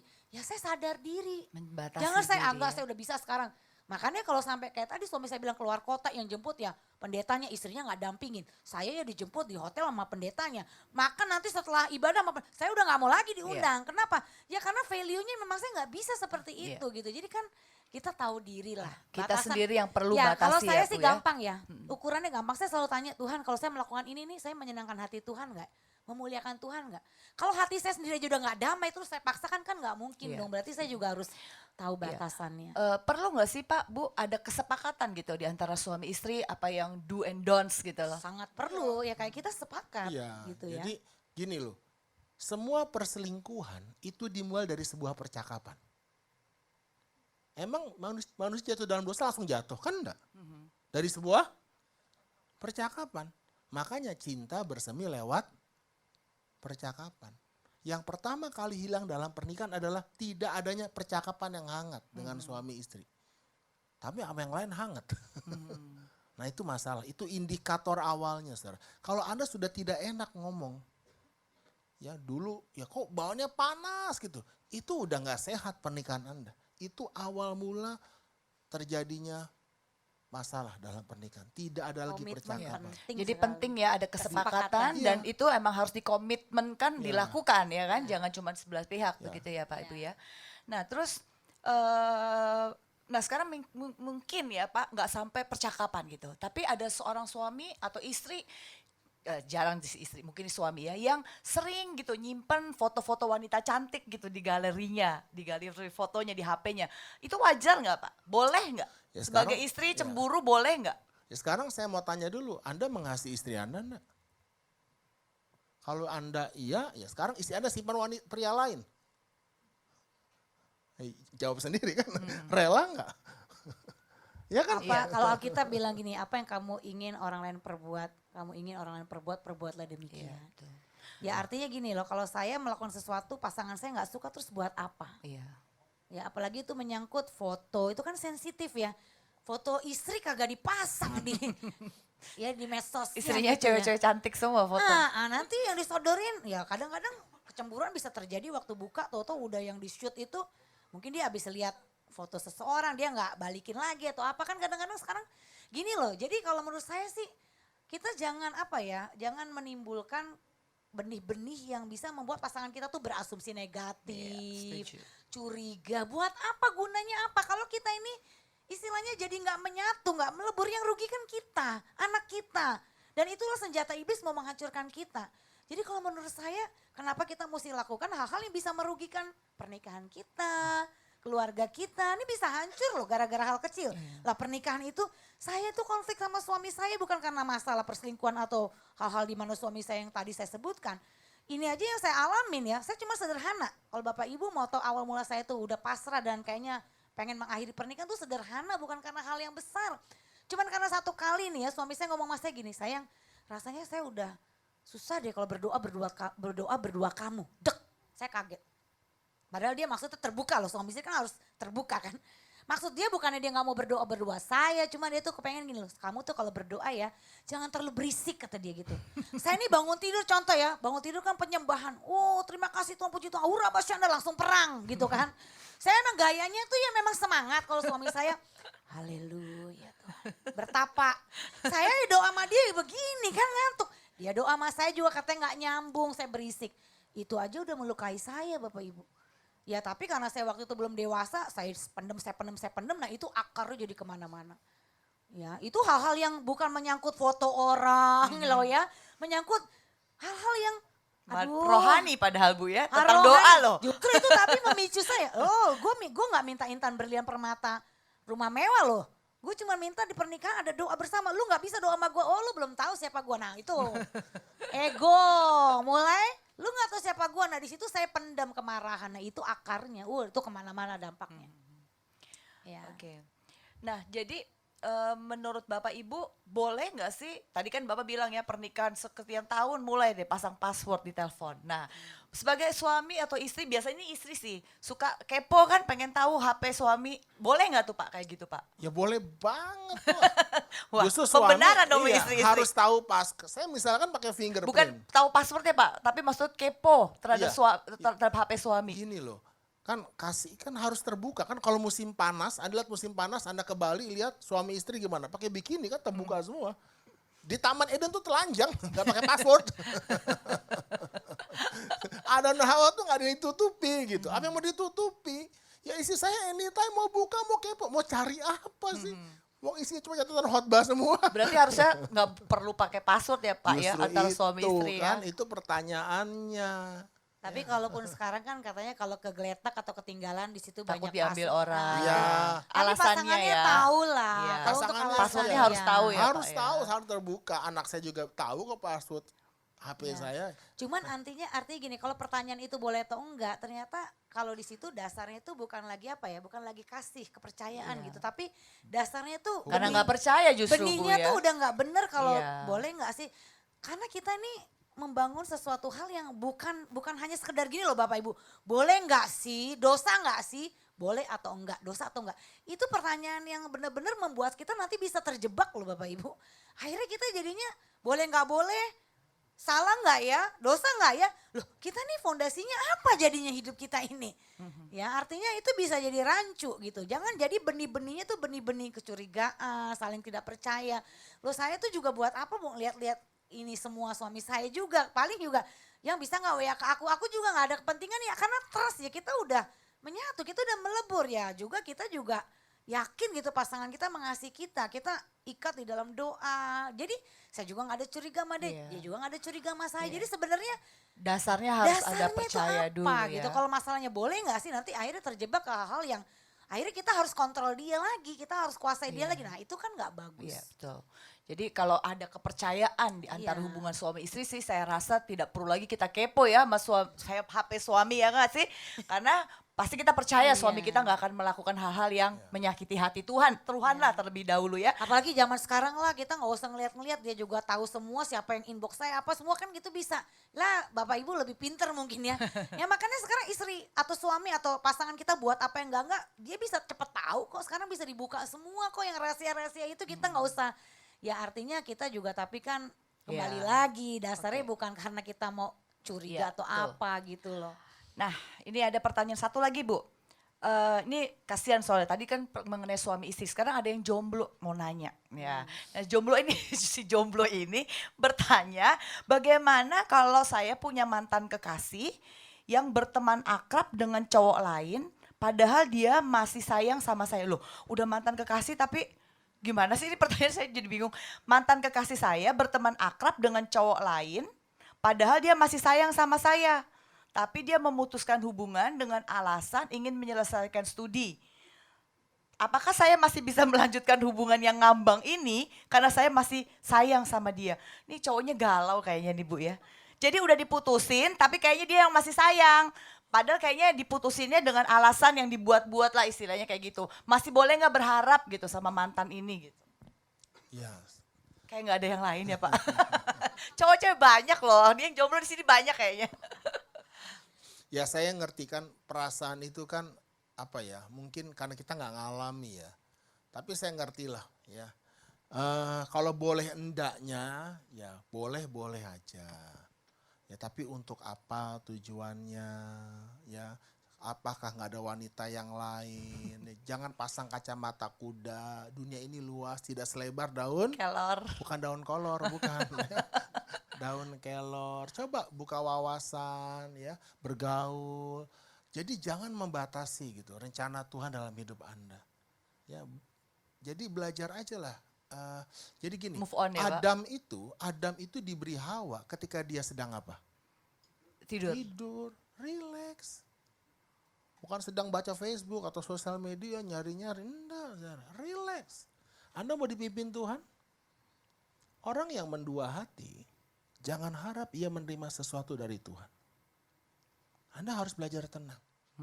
Anda harus belajar percaya bahwa Bapamu yang di surga tahu Tahu. apa yang kamu perlukan. Amin.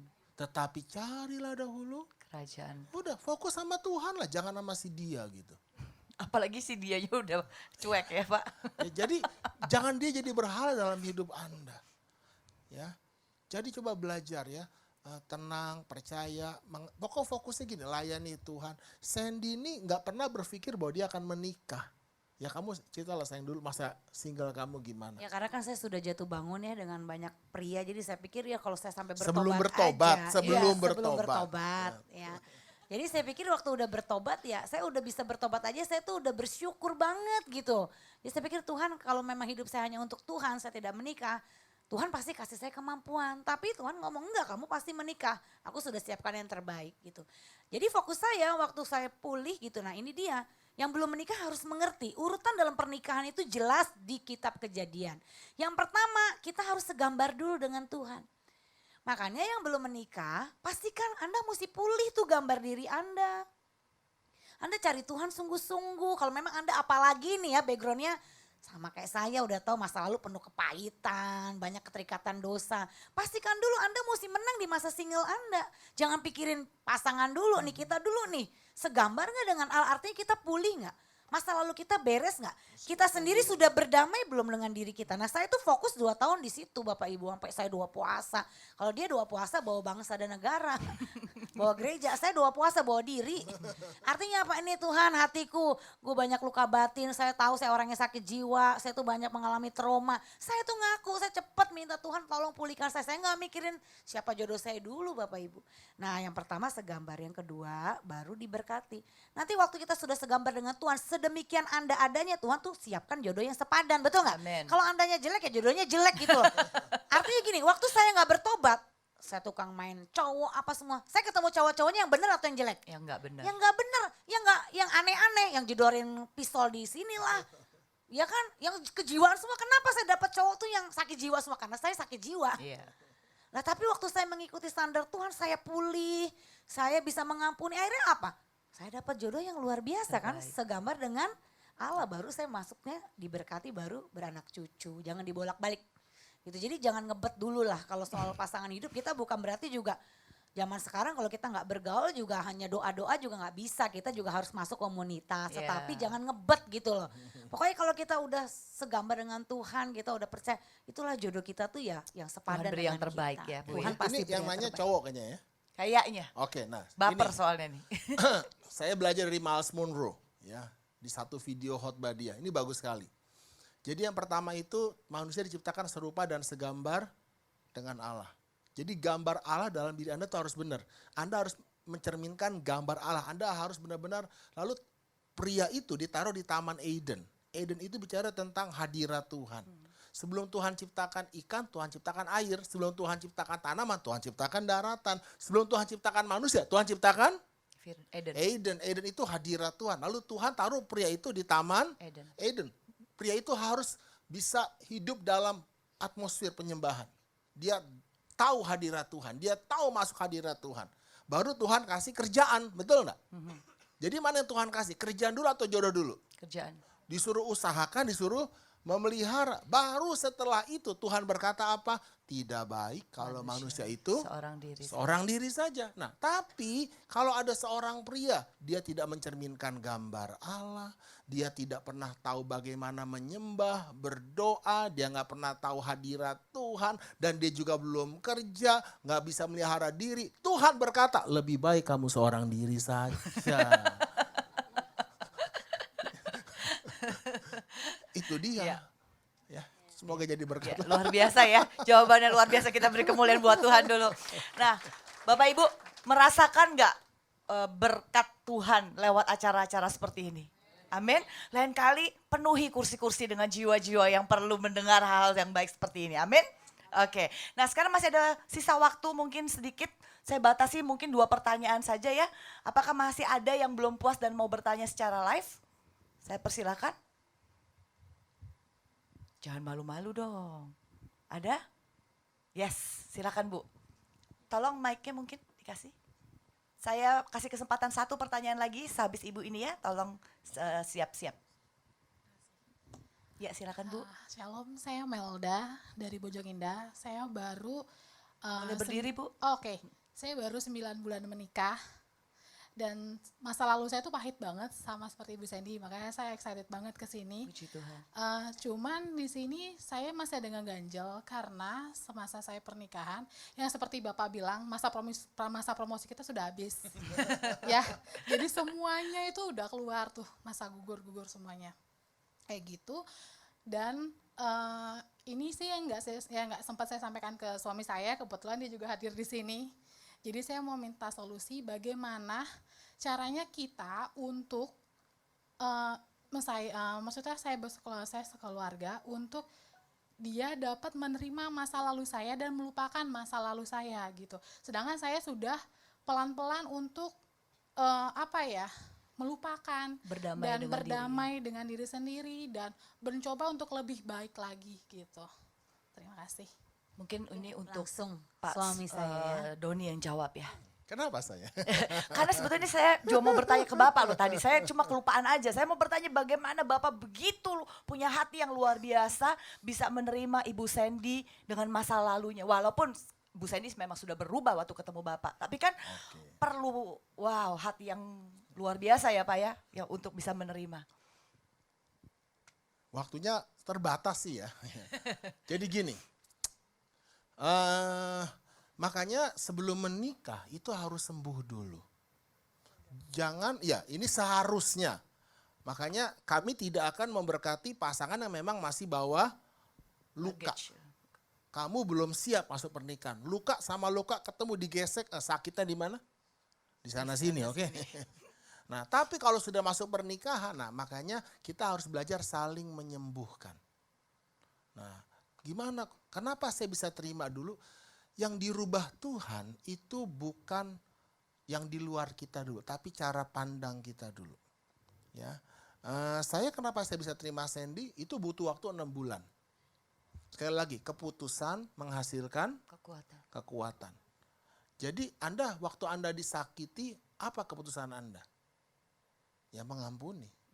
Anda harus ucapkan gitu. Nah itu harus belajar. Satu titik saya butuh waktu 6 bulan untuk terima masa lalu Sandy. Karena waktu dia terbuka bahwa dia pernah aborsi, dia pernah menggugurkan. Saya tuh kaget, shock. Saya shock karena saya ini ya rada culun dan polos lah ya. Jadi saya nggak bisa berpikir kalau perempuan, wanita sudah lakukan aborsi itu masih perawan atau enggak gitu ya. Ya saya tuh linglung. Ya Anda boleh tertawa tapi itu realitinya. Saya nggak bisa terima. Jadi waktu gini, jadi. Nah itu seperti setan datang sama saya. Tuh lihat katanya jodoh dari Tuhan. Kok dapat yang bekas? Dan untuk Karena dia nggak pernah pacaran dari 2 SMP tuh buka baju aja depan perempuan nggak pernah. Kalau ganti kaos kan cowok biasa ya. Dia tuh jaga tubuhnya gitu untuk istrinya gitu loh. ya. Iya. Jadi Jadi jadi pengharapannya gini ya. Jadi saya tuh shock tapi gini loh. Tapi saya nggak pernah punya pikiran untuk putus atau pisah.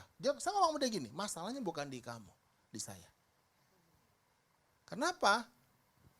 Karena ya oke, saya mau shortcut gini. Jadi 6 bulan itu gini.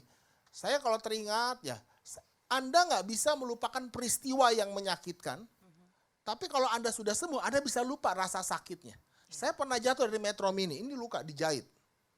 Ya, saya nggak pernah bisa lupa peristiwanya. Tapi kalau saya ingat lagi, saya udah nggak rasa sakit. Itu artinya sudah sembuh. Amin. Nah, selama 6 bulan kalau saya ingat peristiwa namanya juga ya laki-laki ya suka iseng. Saya suka tanya, dia juga nggak enak, nggak nyaman. Dulu kamu jatuh sama siapa sih? Pertama kali di mana? Kan risih gitu loh. Kamu gimana sih ungkit-ungkit lagi? Ya, tapi saya ngomong gini, enggak kok aku cuman penasaran aja. Enggak apa-apa kok. Serius ditunjukin langsung itu kayak sakit lagi. Tapi saya harus hadapi. Bukannya melupakan. Waktu tidak pernah menyembuhkan. Waktu hanya membuat kita lupa tapi belum tentu sembuh. 80% masalah konflik dalam pernikahan adalah masa lalu yang belum beres. Selalu ke sana masa lalu. Emang kamu dari dulu, nah luka lagi dulu. Nah makanya harus berdamai dulu. Nah itu memang proses. Perlu mentor, perlu dilayani. Nggak bisa dengar khotbah, nggak bisa cuma sekali konseling. Itu perlu diterapi jiwa Anda. Anda harus belajar self healing, lihat salib. Nah di salib itu kita dapat kesembuhan. Nah waktu saya datang sama Tuhan, ini awal mulanya gini. Lalu makanya Anda harus benar-benar ya itulah dialog dengan Tuhan menyembuhkan ya. Saya nggak pernah dengar suara Tuhan audible, tapi suara Tuhan itu di pikiran saya, di hati saya dialog gini. Kamu pikir kamu siapa? Aku aja Tuhan terima masa lalu Sandy. Kamu nggak terima. Kamu siapa? Itu saya kaget tuh. Sombong banget kamu. Wih, saya curhat bukannya di lu, tapi itu menemplak saya. Lalu Tuhan bawa saya flashback. Masa lalu saya SMA, itu satu kelas teman-teman saya itu yang laki-lakinya udah nggak perjaka. Ya, setahu saya kenapa? Itu mereka lagi heboh-hebohnya ke tempat namanya pelacuran Whirlpool di Ancol. Saya nggak pernah lupa itu. Dan saya ini cowok alim, ya. Dan mereka rupanya taruhan. Ya saya nggak tahu lah, ini anggapan saya bisa salah. Tapi saya merasa bahwa mereka berusaha mengajak saya ke sana. Dan saya sebagai anak pendeta berkata gini, siapa bilang anak pendeta nggak bisa nakal? Ada sedikit Tertantang, pemberontakan. Pak. Ya sebenarnya hari itu saya mau pergi ke sana sama teman-teman. Tapi nggak jadi lah. Ya cuma bayar 100.000 waktu itu. Ya rumahnya 100.000 mahal, mungkin 1 juta sekarang. Dan teman-teman saya udah mau saweran kok bayarin saya. Tapi nggak jadi. Waktu Tuhan ingatkan peristiwa itu, saya sadar ternyata saya sombong. Tuhan aja ngampunin kok istri saya. Kenapa saya nggak ngampuni? Sombong sekali saya. Saya bertobat. Tapi untuk sembuh, saya harus terus Diproses. mengampuni. 70 kali 7 kali. Bukan 70 kali 7 loh. Kalau 70 kali 7 berapa? 49. Anda masih bisa ngitung. Coba 70 kali 7 kali. 70 kali 70 kali 70 sebanyak? 7 kali. Coba hitung berapa? Gelap. Artinya gini loh. Anda mengampuni sampai Anda nggak hitung lagi. Jangan gini. Kok ulangin lagi? Udah, dia mau ngulangin berapa kali? Keputusan saya adalah, saya kata tetap ampuni kamu. Sampai satu titik, 6 bulan kemudian. Saya nggak tahu lah, tiba-tiba saya ikut seminar waktu itu judulnya Hati yang Remuk, konferensi hamba-hamba Tuhan dan youth leader. Saya cuma lihat satu gambar ya di Kinasi itu ya. Gambar gitu, orang kepala botak pegang begini, berlutut. Lalu terus saya hati yang remuk. Tiba-tiba saya lihat gambar itu, saya nggak tahu kenapa itu seperti profetis ya. Itu hati saya hilang aja, kayak ada yang diangkat, set. Loh, saya tahu nih, kok saya sembuh. Saya nggak dengar khotbah, cuma lihat lukisan itu aja. Saya sembuh. Lalu saya telepon dia. Setelah acara itu selesai malamnya, aku udah sembuh. Aku udah siap masuk pernikahan. Waduh, dia percaya nggak? Enggak. Alah, oke. Dibuktikan ketemu pacar lama dia yang dulu hamilin dia. Kok saya juga bingung, jangan pikir kok hebat, saya juga bingung. Kok gue gak sakit ya? Karena saya sudah Sembuh. ya biasa aja. Tapi bukan berarti saya biarkan dia terus gak bisa. Ya. Tapi saya gak ada rasa sakit lagi. Dan kalau diungkit juga ya, bukan sok kuat. Memang saya ingat peristiwanya itu memang sejarah kan. Tapi yang Tuhan rubah kan, duri dalam daging Paulus gak diangkat. Iya. Tapi cara pandang Paulus melihat duri dalam daging itulah. Yang tadinya mengeluh, sekarang malah Paulus bersyukur. Justru dalam kelemahanku lah kuasa Tuhan jadi sempurna. Supaya aku gak sombong. Jadi yang dirubah itu pengertian kita. Nah saya sembuh tuh sekarang. Jadi kalau misalnya begini ya, pengertian nanti saya ada khotbahnya sih tentang pengertian gini. Orang yang sabar melebihi seorang Yang berebut pahlawan. Orang yang bisa menguasai dirinya melebihi orang yang berebut kota. Anda ingin jadi pemenang? Amin. Bahkan lebih dari pemenang? Amin. Anda harus belajar Bar. sabar. Gimana cara sabar? Harus ada seseorang yang membuat Anda tidak sabar. Supaya Anda bisa jadi orang yang Sabar. sabar. Siapakah orangnya?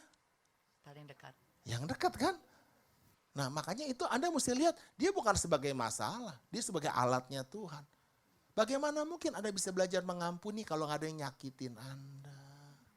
Bagaimana mungkin Anda bisa belajar tunduk hormat kalau tidak ada yang memimpin hidup Anda? Jadi cara pandang Anda harus dirubah. Dan itu perlu apa? Harus di komunitas. Jadi Komunitas. suami istri ya, bapak dan ibu harus dimentor, Dimentor. dimuridkan, dibimbing. Ingat lagi nih bapaknya nih, suami ingat lagi. Ya mesti terbuka mengakui harus punya pembimbing. Dan kalau ngaku pasangan jangan gini, kok kamu ingat? Enggak. Oh kamu perlu kamu sakit ya. Yuk kita doa yuk. Hendaklah kamu saling mengaku dosamu dan saling Mengampuni. jangan kamu gimana sih? Nggak bisa. Perasaan dia sakit. Oh kamu sakit ya? Ya minta maaf lagi. Perlu lagi kita doa yuk kamu sembuh ya. Udah gitu. Penting juga untuk di-equip terus ya Pak ya. Di-equip. Untuk di-mentor, ketemu sama orang-orang yang mungkin lebih Dan kita ini ya, juga harus sadar kita butuh apa ya, sansip gitu. Kita perlu, Iya. kita juga harus mau. Kalau kita misalkan ya, kalau kita kan sakit kita yang ke dokter gitu. Iya. Ya artinya kita juga ada kerendahan hati mau dibimbing. Iya, betul. Kalau kitanya berontak-berontak terus disuruh Atau A kita sombong B. ya, merasa Ya kita dirinya nggak bisa bisa. sembuh. Iya. Saya bisa sembuh karena saya Mau. menundukkan diri, mau dibina, diarahkan. Mentor saya ngomong apa saya ikut. Akhirnya saya lama-lama, oh iya itu kan demi kebaikan Iya. saya. Iya. Sebenarnya seperti Tapi itu. mungkin perlu lebih banyak komunitas Iya. ya, lebih Di banyak gereja lokal lah iya, tertanam. lebih banyak ikut acara-acara seperti ini juga Iya, ya, itu seminar baik. atau Iya. apa Contoh nih, contoh ya. pelatihan. Ada seorang ibu muda datang ketemu Sandy di satu mall lah. Dia curhat bla bla bla. Saya ngomong gini, ibu mau pulih mau suami kembali mau. Ibu harus ngampuni suami ibu dan perempuan itu. Apa? Bu Sandy mah ngomong sih enak, nggak ngerasain sih. Suami Bu Sandy baik. Siapa namanya? Anda tahu sendiri kan. Nah lalu Sandy bilang, amit-amit kalau Dodi selingkuh. Ya saya nggak ngalami. Oke ketemu ibu saya lah, ketemu mama. Curhat lagi. Lalu mama bilang apa? Kamu harus Mengampuni. ampuni. Lalu dia bilang apa? Aduh Bu Anda mah hebat, bisa saya. Ya udah mati aja dah. Serius loh gini loh. Dari diri kita Gini sendiri loh, ya Pak ya. Anda sakit ke dokter, Tuhan dokter kasih Resep. Lalu nggak enak dokter. Ya udah gimana bisa bikin apa? Kita nih bukan apa ya. Iya, nggak bisa instan juga ya Pak ya. Hati semua Anda bisa. tuh harus subur, gak harus haus, lapar, mau diajar. Kalau Anda nggak mau melakukan, ya susah. Cuman dreamnya dream aja nggak akan Iya, come ya. true. Cukup ya Ibu, Iya. Bapak ya. Oke, ada lagi? Satu lagi? Ya, silakan Pak.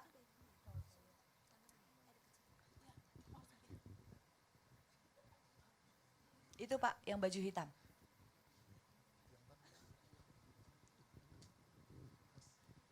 Ya salam. Shalom. Saya mau nanya sama ibu sama bapak ini. Saya kan dulunya nikah di Ismailia Muslim ya. Nah, puji Tuhan saya dipanggil lagi oleh Tuhan selama 8 tahun ini dan saya hanya mau bertanya apakah pernikahan saya itu masih sah gitu sampai sekarang dan gimana cara saya untuk menghadapi istri saya yang masih Muslim gitu untuk dia bisa diselamatkan. Kadang kan dia bawel, ya begitulah namanya istri. Ya, terima kasih. Jadi itu Bapak aja. sendiri yang kembali ke Tuhan, istri masih Ya, belum ya? istri belum. Oke. Puji Tuhan, Pernikahannya waktu itu dilakukan secara seberang. Muslim, iya. Jadi pertanyaannya, apakah pernikahan mereka itu sah, Pak, Bu? Dan Gini loh ya, di Alkitab tertulis gini, kita harus nggak boleh menceraikan pasangan kita intinya. Sah nggak sah ya itu nggak boleh diceraikan Pak. Ya karena sudah masuk dalam pernikahan. Justru kita harus belajar mengasihi istri kita. Nah justru masalahnya gini, apakah istri Bapak bisa melihat Tuhan dalam hidup Bapak? Bukan membuat dia beragama Kristen. Tapi dia bisa merasakan Tuhan lewat hidup kita. Kalau di firman Tuhan kan suami-suami itu dimenangkan oleh kesalehan istrinya. Istri pun demikian gitu. Di jemaat kami juga ada satu bapak yang sampai hari ini istrinya masih Muslim. Ke gereja rajin Pak. Doa rajin. Tapi masih kasar sama istrinya. Ya sampai kapanpun istrinya Yesus ya nggak bisa berdebat gitu. Ya, dan memang untuk orang percaya Yesus itu kan butuh anugerah. Tapi saya percaya kalau dari kita benar-benar melayani ya, jangan kejar dia jadi Kristennya dulu. Ya, tapi benar-benar kita menampilkan Kristus. Ya. Nah, memang mesti butuh kesabaran ya. Kita bukan jangan berdebat, hargai dia punya kepercayaan karena itu kan doktrin dari kecil, budaya tidak mudah mengubah kepercayaan loh. Dan kita belajar hargai dia, dengar dia. Ya. Sulit memang nggak mudah untuk dia bisa percaya Yesus itu sebagai Tuhan karena dari kecil udah diberitahu Yesus itu cuman nabi. Padahal kalau kita bisa kuasai lebih banyak pendekatannya itu persuasif. Saran saya dengerin Bambang Nursena punya channel Pak tuh Bambang, Bambang. ya. Pak Bambang Nursena, saya sangat diberkati itu. Pendekatannya persuasif. bukan mengejek, menghina, enggak. Contoh misalnya, ya saya suka. Jadi ditanya, ini contoh ya dari Pak Bambang ya, bukan dari saya. Ini contoh pendekatan. Ya, kita mesti mengasihi saudara kita. Yang kita lawan tuh bukan darah dan daging, tapi filosofi pikirannya dia itu loh. Tanya, lebih banyak bertanya, menggali. Menurut kamu Isa Al-Masih itu di Al-Quran siapa? Biar dia yang cari tahu. Kan ada julukannya kan. Kalau Muhammad kan Rasulullah, utusan Allah, betul nggak? Nah ini ada Pak Huda kan, betul kan? Tapi kalau Isa Al-Masih siapa? Keren, kalimatullah dan roh Allah. Siapa itu? Tuhan bisa nggak mencipta tanpa berfirman? Sekarang Tuhan sama firmannya bisa nggak dipisahkan? Nah kayak gitu ditanya. Jadi Yesus itu siapa? Kalimatullah. Dia bukan nabi, dia kalimat Allah, dia roh Allah. Jadi siapa? Ya Allah sendiri kan gitu. Biar dia menemukan. Tapi kan kamu berdoa lah kayak mama dari background Muslim. Papa dari background Kristen. Tapi mama ketemu Tuhan itu karena dia ngalami Tuhan. Bukan karena kita, tapi dia benar-benar berjumpa dengan Tuhan. Coba kamu tanya dah Tuhan yang benar. Jadi Ya, justru kalau saran saya, istri bapak support, ingatkan untuk dia benar-benar doa yang benar. ya, Jadi dia jadi muslim yang benar gitu loh Pak. Doa, sholat, tahajud. Saya dulu sama Mbak di rumah juga gitu, Mbak. Sholat Mbak, saya ingetin malah. Lama-lama tuh dia jumpa Yesus gitu. Jadi Mbak, saya di rumah juga udah terima Yesus. Bukan karena kita suruh jadi orang Kristen, karena dia memang melihat hidup kita berbeda gitu ya. Dan dia akhirnya mengenal Tuhan. Di saat suaminya selingkuh dia bisa mengampuni. Sekarang rumah tangganya dipulihkan, luar biasa. Jadi kalau menurut saya Bapak pegang aja ayat bahwa kalau satu orang diselamatkan, isi rumah pasti diselamatkan. Amin. Tinggal Bapak sekarang menjalani prosesnya. murid Yesus. Bapak jadi murid Yesus, bukan beda loh. Orang Kristen sama dengan murid Yesus tuh beda Pak, dua hal yang berbeda. Banyak orang ngaku-ngaku Kristen doang tapi bukan murid Kristus gitu. Jadi akhirnya dia nggak bisa mengekspresikan kasih Tuhan. Nah kalau Bapak bisa mengekspresikan kasih Kristus, nanti pasti istri Bapak akan mengenal Tuhan. Amin. Amin. Amin. Kita doakan terus Bapak ya. Puji Tuhan. Cukup ya Pak? Oke, saya rasa talk show kita malam hari ini cukup. Saudara semua diberkati, amin. Sekali lagi kita beri kemuliaan buat Tuhan. terima kasih. Dan Tuhan kita berkati. minta Pak Doni dengan Bu Sandy berdoa buat kita ya. Ya, mari kita Saya bangkit undang Bu berdiri. Elsinger untuk bantu. Terima kasih Tuhan Yesus. Mari Bapak Ibu kita renungkan apa yang sudah kita terima malam hari ini, kebenaran firman Tuhan. Sudah begitu banyak poin-poin sesuai dengan apa yang Tuhan bicara di hati Bapak Ibu. Tuhan tahu apa yang sedang terjadi dalam keluargamu, dalam pernikahanmu. Tidak ada satupun yang tersembunyi di hadapan Tuhan. Semuanya terbuka di hadapan Tuhan. Apapun keadaanmu para suami, apapun keadaanmu para istri, engkau yang belum menikah, Tuhan tahu apa yang sesungguhnya terjadi dalam hidupmu. Hari ini mari kita punya sikap hati yang sama, yaitu kita mau merendahkan hati kita di hadapan Tuhan. Tuhan, aku butuh anugerah-Mu Tuhan. Untuk aku menjalani peranku, baik yang masih single, baik yang sebagai suami, baik yang sebagai istri. Ada sebuah tanggung jawab yang Tuhan percayakan dalam hidupmu Bapak Ibu. Maukah kita merendahkan hati kita malam hari ini? Kita bawa hati kita menyembah Tuhan. Tuhan, aku butuh anugerah-Mu. Tanpa Engkau aku tidak mampu berdiri sebagai seorang istri. Kau yang istri katakan dari hatimu, aku butuh anugerah-Mu Tuhan untuk mau mengampuni suamiku. Kau juga para suami, tanpamu aku tidak dapat berdiri berperan sebagai seorang suami, sebagai seorang bapak. Tuhan hadir di tengah kita malam ini. Kita bukan hanya sekedar pusing dengan buah-buah yang kita alami, istri kita cerewet, suami kita selingkuh, atau dan sebagainya saudara yang kau alami dalam rumah tanggamu, perbedaan, konflik masa lalu. Bukan hanya sekedar pusing dengan buahnya Bapak Ibu. Mari kita mau fokus Tuhan. Apa akarnya Bapak? Aku mau sembuh ke akar-akar yang paling dalam hatiku. Mungkin itu masa laluku yang sudah aku lupakan, yang belum sembuh Tuhan. Kalau itu menjadi akar persoalannya Tuhan, aku bersedia. Kau singkapkan yang terselubung malam hari ini Tuhan. Sehingga kau boleh mencabut semua akar kepahitan dalam hidupku, akar kenajisan dalam hidupku, akar penolakan. Tuhan menyembuhkan kau malam hari ini. Kalau Bapak Ibu di sini, kau yang suami istri datang ke tempat ini, kau sungguh-sungguh mau dipulihkan Tuhan. Kau mau bawa pernikahanmu kepada Tuhan. Kau mengalami persoalan demi persoalan hari ini dalam hidupmu, saya undang untuk pasangan suami istri, kau boleh maju ke depan yang sudah menikah terlebih dahulu. Yes. Bapak Ibu boleh datang ke depan. Di altar Tuhan inilah kita mau membuka hati kita untuk sungguh-sungguh Tuhan dapat memulihkan hidup kita. Tuhan tahu kau mengalami keletihan, kau capek dengan hidup pernikahanmu. Seringkali kau bahkan berpikir untuk menyerah, kau tidak tahu bagaimana solusinya. Bapak Ibu yang sudah maju, bolehkah kau bergandengan tangan, datang kepada Tuhan. Kau bukan lagi satu di hadapan Tuhan. Di hadapan Tuhan kau bukan lagi dua Bapak Ibu, tapi kau sudah menjadi satu. Tidak ada lagi dapat memisahkan hubunganmu. Irama Syandara Bakarabalaya Rabasya. Mari kita sama-sama datang kepada Tuhan.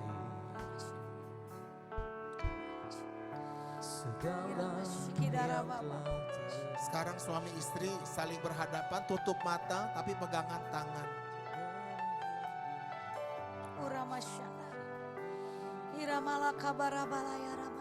Kembali hari di mana kau diberkati dalam pernikahan. Tuhan hadir di tengah-tengah. Amin. Istrimu bukan istri yang sempurna. Dan suamimu juga bukan suami yang sempurna. Tidak ada pasangan yang sempurna. Tapi yang Tuhan tanya, ketika kau melihat kekurangan pasanganmu, apa keputusanmu? Apakah kau akan tetap mencintai dia seperti aku mencintai kamu? Amin. Yesus. Anakku, engkau tidak sempurna, tapi aku sempurna. Dan aku mencintaimu dengan kasihku yang sempurna. Kasih adalah keputusan, bukan perasaan dulu. Amin. Yesus. Tuhan mau kau mencintai pasanganmu seperti Tuhan mencintai engkau. Ketika engkau masih berdosa, Tuhan sudah mati di kayu salib bagimu. Hari ini buat keputusan yang terpenting dalam hidupmu. Katakan setelah saya, Bapa di surga, Bapa di surga, malam hari ini aku bersyukur untuk pasangan hidup yang kau berikan dalam hidup. Aku terima dia Tuhan. Seperti engkau menerima aku. Aku mengasihi dia Tuhan. Seperti engkau mengasihi aku. Malam hari ini di hadapanmu aku memutuskan untuk mengasihi pasangan. Sebut namanya dalam nama Yesus. dalam nama Yesus. Terus lanjutkan. Dalam nama Yesus. Aku mencintai dia Tuhan. Dalam nama Yesus. Mulai perkatakan saudara. Kasih mengalir. Sekarang para suami dengar baik-baik. Kasihi istrimu. Dan buat istrimu merasa sungguh-sungguh dikasih olehmu. Maka engkau peluk dia hari ini. Coba peluk istrimu. Berkati istrimu, taruh tanganmu di atas kepala istrimu. Berkati dia, istrimu perlu disembuhkan oleh. Dalam nama Yesus. Dalam nama Yesus. Sembuh anakku. Mengalir kasih dari surga. Dalam nama Mengalir. Yesus.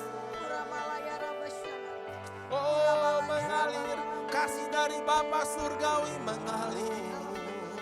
Alirkan kasih Bapa surgawi dalam pernikahanmu seperti Bapa mengasihiku. Dalam nama Yesus. Apa yang dipersatukan Tuhan tidak boleh diceraikan manusia. Kalau engkau pernah berkata cerai, cabut dalam nama Yesus. Katakan, kami cabut dalam nama Yesus. Dalam nama Yesus.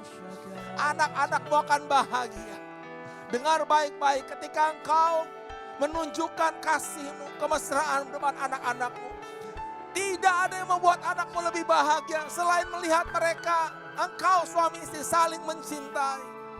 Anakmu akan perkasa di bumi. Sembuh. Pernikahanmu sembuh dalam nama Yesus. Dalam nama Yesus.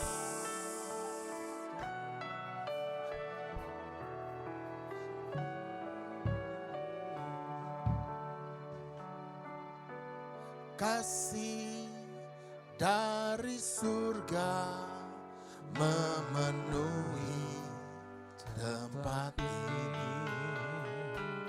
Kasih dari Bapa surgawi.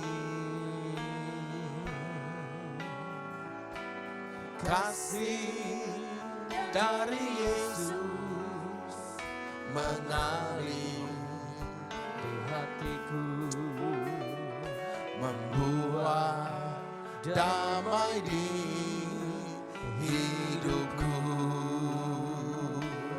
Oh, mengalir kasih dari tempat tinggi. Suami istri terus berpelukan, mengalir. Biarkan kasih sorgawi memulihkan. Bukan kasih duniawi, bukan kasih manusiawi. Mengalir, mengalir, mengalir dan mengalir, mengalir memenuhi hidupku. Mengalir, oh, mengalir kasih dari tempat tinggi. Oh, mengalir kasih dari tata Allah Bapa. Mengalir, mengalir, mengalir dan mengalir, mengalir memenuhi hidupku. Buka mata saudara. Saudara mau hidup Anda dipulihkan? Katakan semuanya, pulih. Pulih, P-nya itu apa? Pikiran. Katakan semua, pikiran. pikiran, Mulai dari pikiran. pikiran Anda harus benar. Ada pikiran Tuhan di sini. Amin. Lalu U-nya apa? Ucapan. Ucapan Anda harus Benar. benar. Tiap hari coba ngomong, aku mengasihi kamu. Latih mulut Anda ngomong, aku mencintai kamu. Katakan semuanya, pikiran, Pikiran, ucapan. ucapan. L-nya apa? Lakukan. Peluk istrimu. Saya setiap hari ini peluk. Saudara depan anak-anak. Tatap cium istrimu. Amin. Udah jangan banyak ngomong. Lakukan. I-nya apa saudara? Iman. Jangan lihat keadaan. Lakukan dengan iman. Aku percaya suamiku pasti pulih. Aku percaya istriku pasti pulih. Maka haknya Anda akan hidup berkemenangan. Amin. Jangan lupa ini saudara. Amin. Katakan semuanya, pikiran, Pikiran, ucapan, ucapan, lakukan lakukan dengan iman. dengan Dan iman, hidup Anda akan hidup berkemenangan. haleluya. Tuhan berkati Yesus. Bapak kami bersyukur untuk malam hari ini. Saudara terima berkat Tuhan malam ini. Dalam nama Yesus. Putuskan apapun yang terjadi. Engkau sudah tahu kelemahan pasanganmu, tapi putuskan, aku akan tetap mencintai dia. Amin. Sekalipun dia mungkin menyakitkan hatiku, sekalipun dia mungkin belum sempurna, tapi aku memutuskan untuk mencintai dia. Amin. Maka keputusanmu itu akan menghasilkan kekuatan. Kekuatan yang akan mendatangkan sorga dalam Amin. keluargamu. Terima berkat Tuhan ini. Orang yang melakukan kehendak Allah akan tetap hidup selama-lamanya. Tuhan Yesus memberkati. Semua yang percaya katakan. Amin.